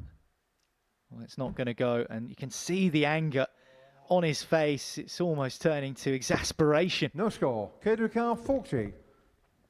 Yeah, exactly that. And this gives Kaden a chance at tops for a break of throw. 2 10s. Moves across the oche.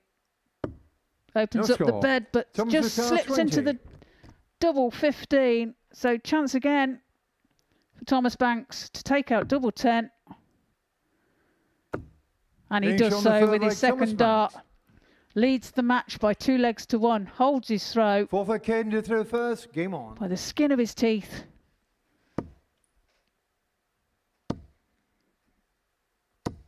Or Kaden trying to put that last leg out of his mind by kicking off in the perfect fashion with a maximum.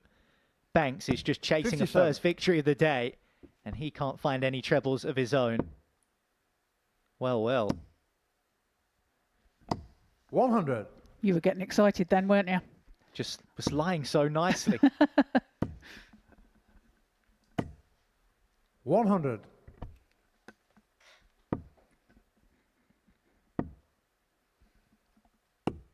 90. Certainly not the desired doubling from both of these players. Into the fourth leg. 8 missed darts at double for Banks. 7 missed darts at double for Smith. 75. He leaves himself 56 when he returns. 99. Kaden 56. He does find a treble with his last dart, but still not on a finish. So tops now. 2 10s. And he finds it. Kaden Smith. Levels the match. 2 apiece. 5th leg Thomas to throw first. Game on. Yeah, if you're going to miss doubles in the previous leg, obviously bust his score going for 41. double 10, hitting double 15. Gave Banks the opportunity to go 2-1 in front. Then hitting 100. a 15 darter to hold your throw is a pretty good way to bounce back.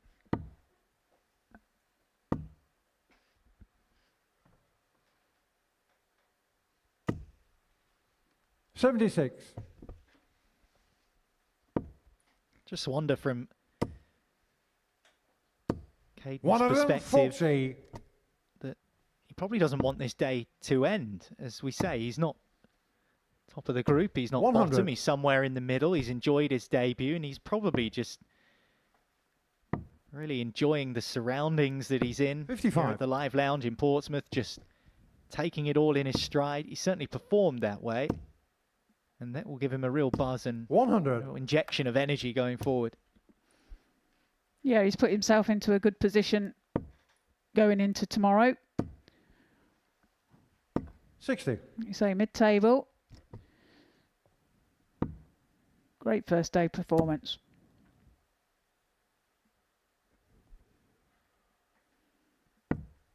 $56. Kaden car 146. Good recovery with the final dart.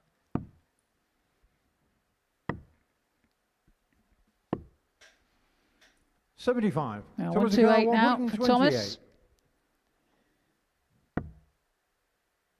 Treble 20 for the bullseye. 103. Not to be. Kaden car 71. So 71 for Kaden. Yeah, he was after treble 15 there. 45 points would have left him an outshot. 21. Would have had Thomas a car dart at double. 25. Oh, he's missed the 9. It's not going well for him. That leaves 2. So he does have a dart at double. Well, he had to go straight at it. Had no option. Frustrating when you miss a big number like that. Double 16. 25. Thomas car Goes 2. into the 7. So chance again for Banks. Double 1. He's going to inch his way closer. Getting shot on the 5th leg. That's Thomas exactly Banks. what he does. He does find himself back 6 in leg front. Kaden to through 3-2 first. Game lead. on. Not vintage stuff from these two youngsters in the embryonic 100. stages of their darting careers. You are going to have legs like that over the years. They're going to happen, aren't they? Absolutely. 139. But winning them certainly feels a lot sweeter than losing them. It's a battle, isn't it? And it's who. When you 57. have legs like this and games like this, then it's just battling your way through and getting them points. Not giving up. Do you think maybe as well, Trina, we're just seeing a few signs of fatigue where the lads have been here all day since this morning and they're on 81. for a game, they're building their energy up, the adrenaline kicks in, then they're off for a couple of matches and back on again. Usually when they're playing, I can't imagine they'll be playing for this 40. stint in terms of the length of time. So perhaps we're just starting to see a bit of tiredness creep in. Yeah, definitely. You know, that is a big problem when it gets to this time of day. There's a lot of games been played. And yes, fatigue certainly does play its part. 81. Tom's had his fair share of bounce outs today. That's for sure. 60. Yeah, that doesn't help when you've got a lot of things to deal with. Losing points 56. to bounce outs is something that's going to tick you off, no question. 60. Kaden car 126. Can't find a treble, but does leave himself an outshot should he get a chance. Needs the treble. Can't be found, so Thomas will have a shot at the 160. 58. Thomas car 160. Well, he wasn't far away from this earlier in the match. Just that shadow dart to begin with. And won't take the 160 60. now, so a Kaden 2 car darter for 68. Smith will put him level in the match. Just 1 dart at double. 48. Thomas car 100. So chance again for Tom to get his first 60. points on the Kaden car board. 20. He was going tops there, wasn't he? You could just tell the way he threw that first dart. Getting shot on the 6th leg, Kaden Smith. But Kaden Smith is levelling the game up at 3 apiece, and we So go the to a final leg, deciding Thomas leg. to Tom first. Banks looking Game for his on. first victory of the day. Smith looking to round off his debut day with a victory of his own. It's down 55. to a final leg of 5:01.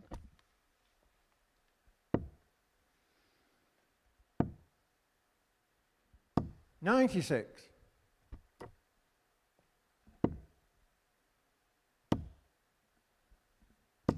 83. You can't help but feel for Tom here. 58. He hasn't had the best of luck, like I say, with the amount of bounce outs that he's had. 44.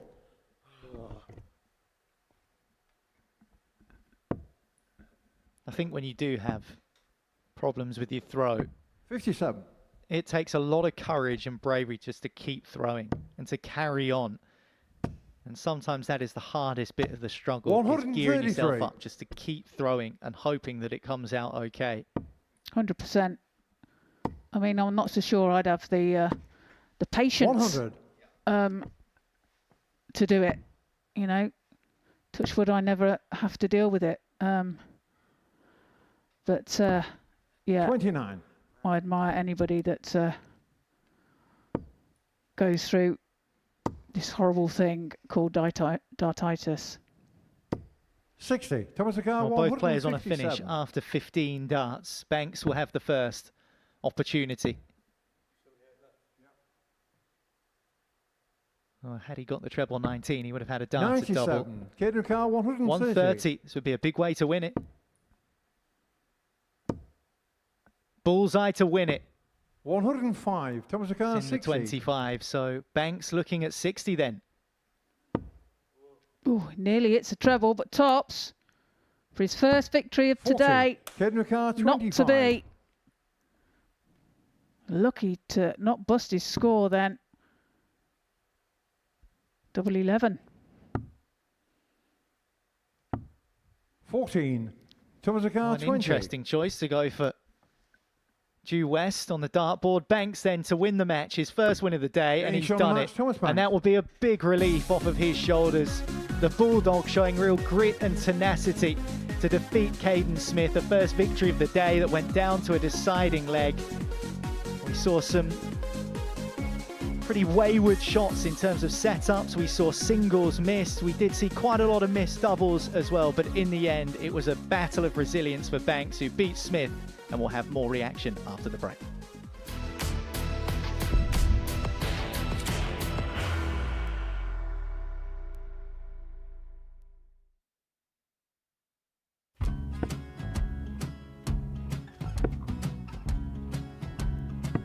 $54. Charlie McGuire, 164.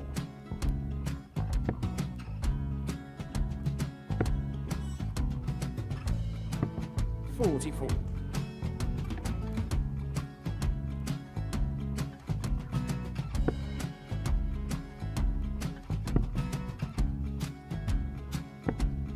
$32. Charlie McGuire, 120. Well, 120. He's got a fair, at least 2 handfuls of this. Just needs to stay 60. there. That's a good shot. Halves his score. Leaves himself on a 2-darter.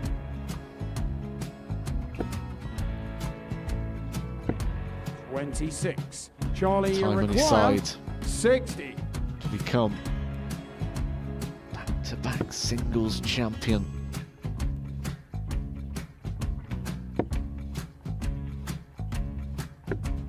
$40. Definitely a couple of nerves in those last 2 darts, but he'll be coming back. It's a moment he's been in before this situation. Standing at the back of the stage, approaching the Oki with a chance to win the title.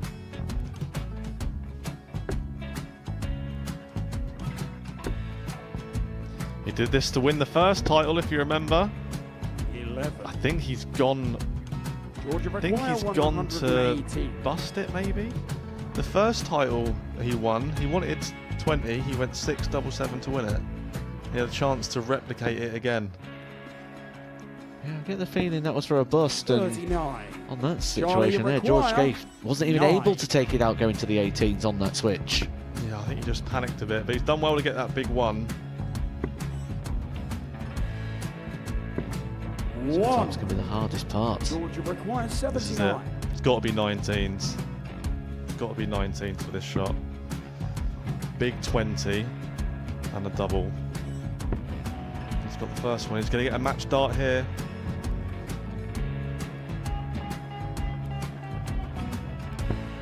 59. Charlie Threw the entire McGuire, body into that 8. one. Just didn't want to let go of the dart.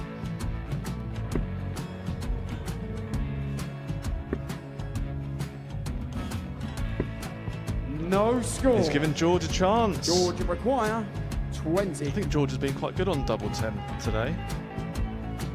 So many opportunities for Charlie Murphy. Couldn't get the job done. The match! And the Red Dragon George Modus Scaife. Super Series Influencers Champion, George Scaife!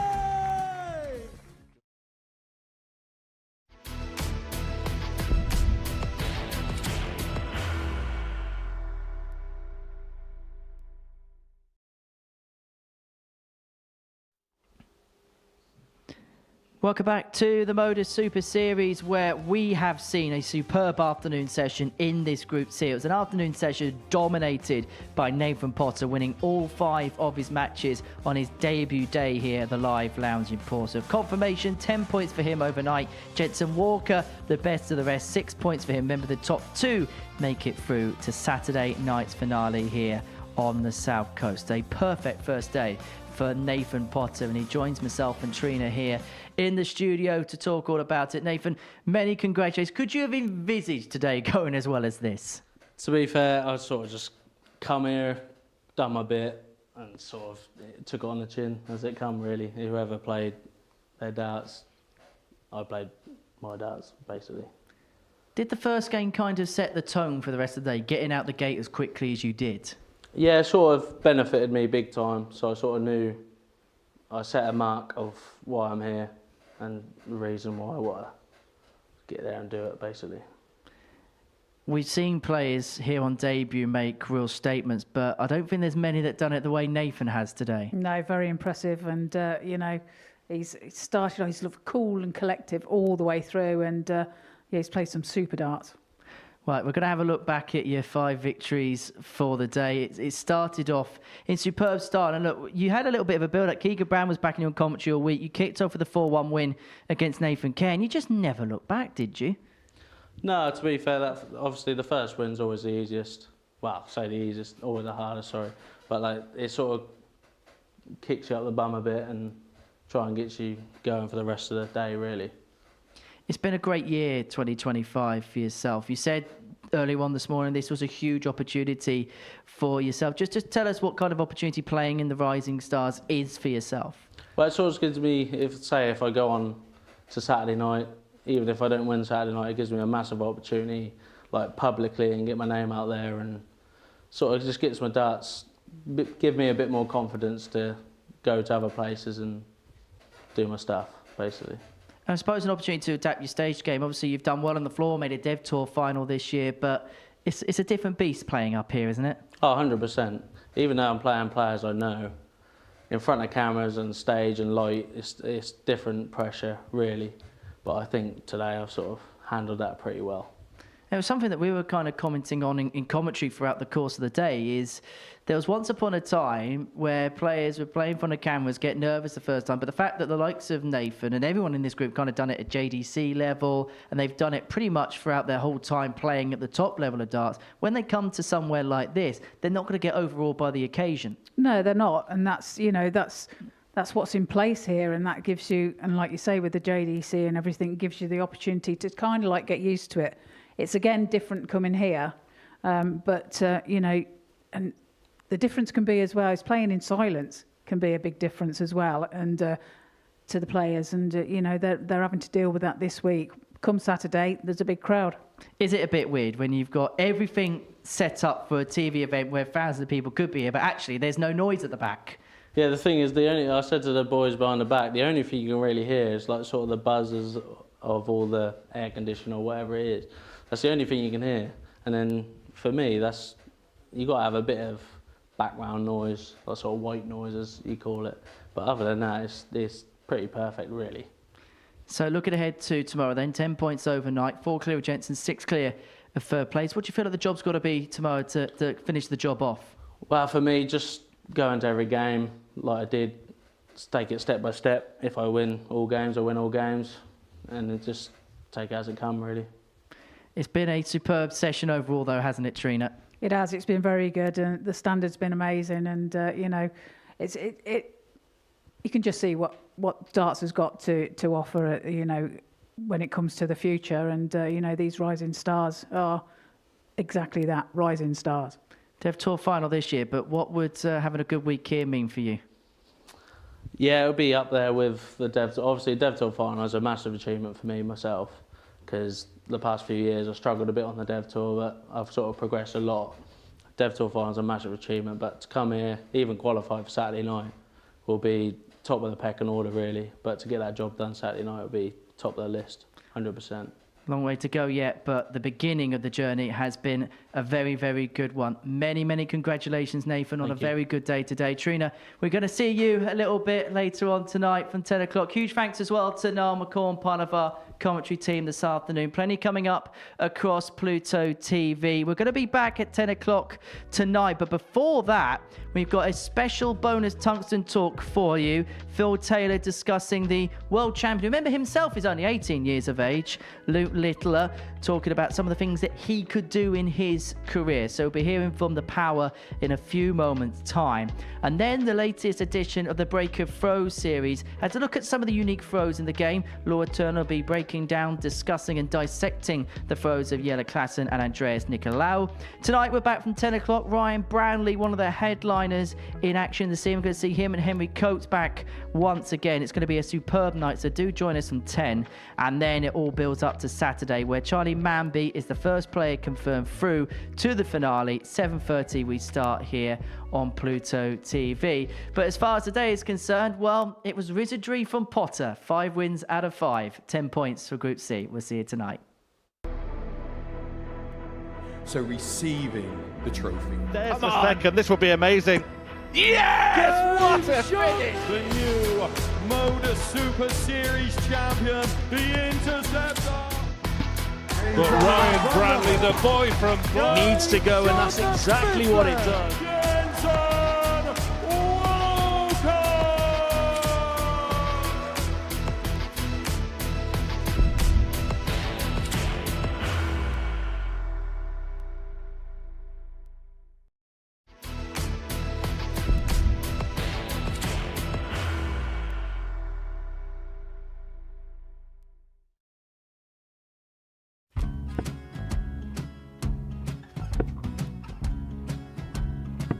54. Charlie McGuire, 164.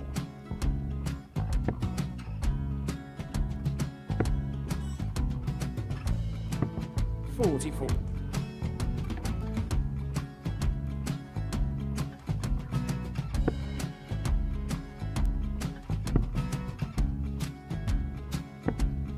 32. Charlie required 120.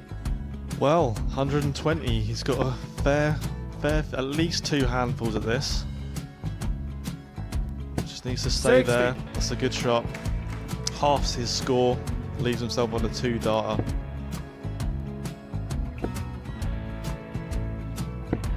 $26. Charlie Time on his required side 60. to become back-to-back singles champion.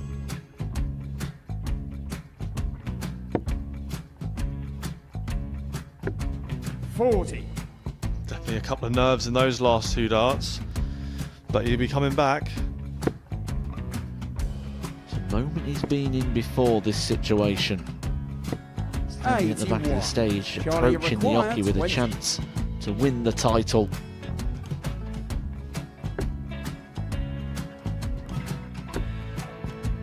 He did this to win the first title, if you remember. 11. I think he's gone. I think he's gone to bust it, maybe. The first title he won, he wanted 20. He went 6-7-7 to win it. He had a chance to replicate it again. Yeah, I get the feeling that was for a bust, and 39. on that situation there, George Scaife wasn't even able to take it out going to the 18s on that switch. Yeah, I think he just panicked a bit, but he's done well to get that big one. Sometimes can be the hardest part. Georgia requires This is it. 79. It's got to be 19s. It's got to be 19s for this shot. Big 20 and a double. He's got the first one. He's going to get a match dart here.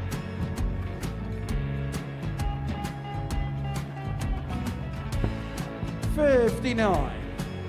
Charlie Threw the entire McGuire, body into that 8. one. Just didn't want to let go of the dart.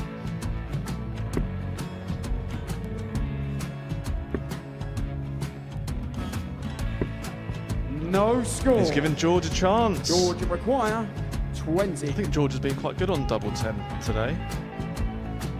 So many opportunities for Charlie Murphy. Couldn't get the job done. The match! And the Red Dragon George Modus Scaife. Super Series Influencers Champion, George Scaife!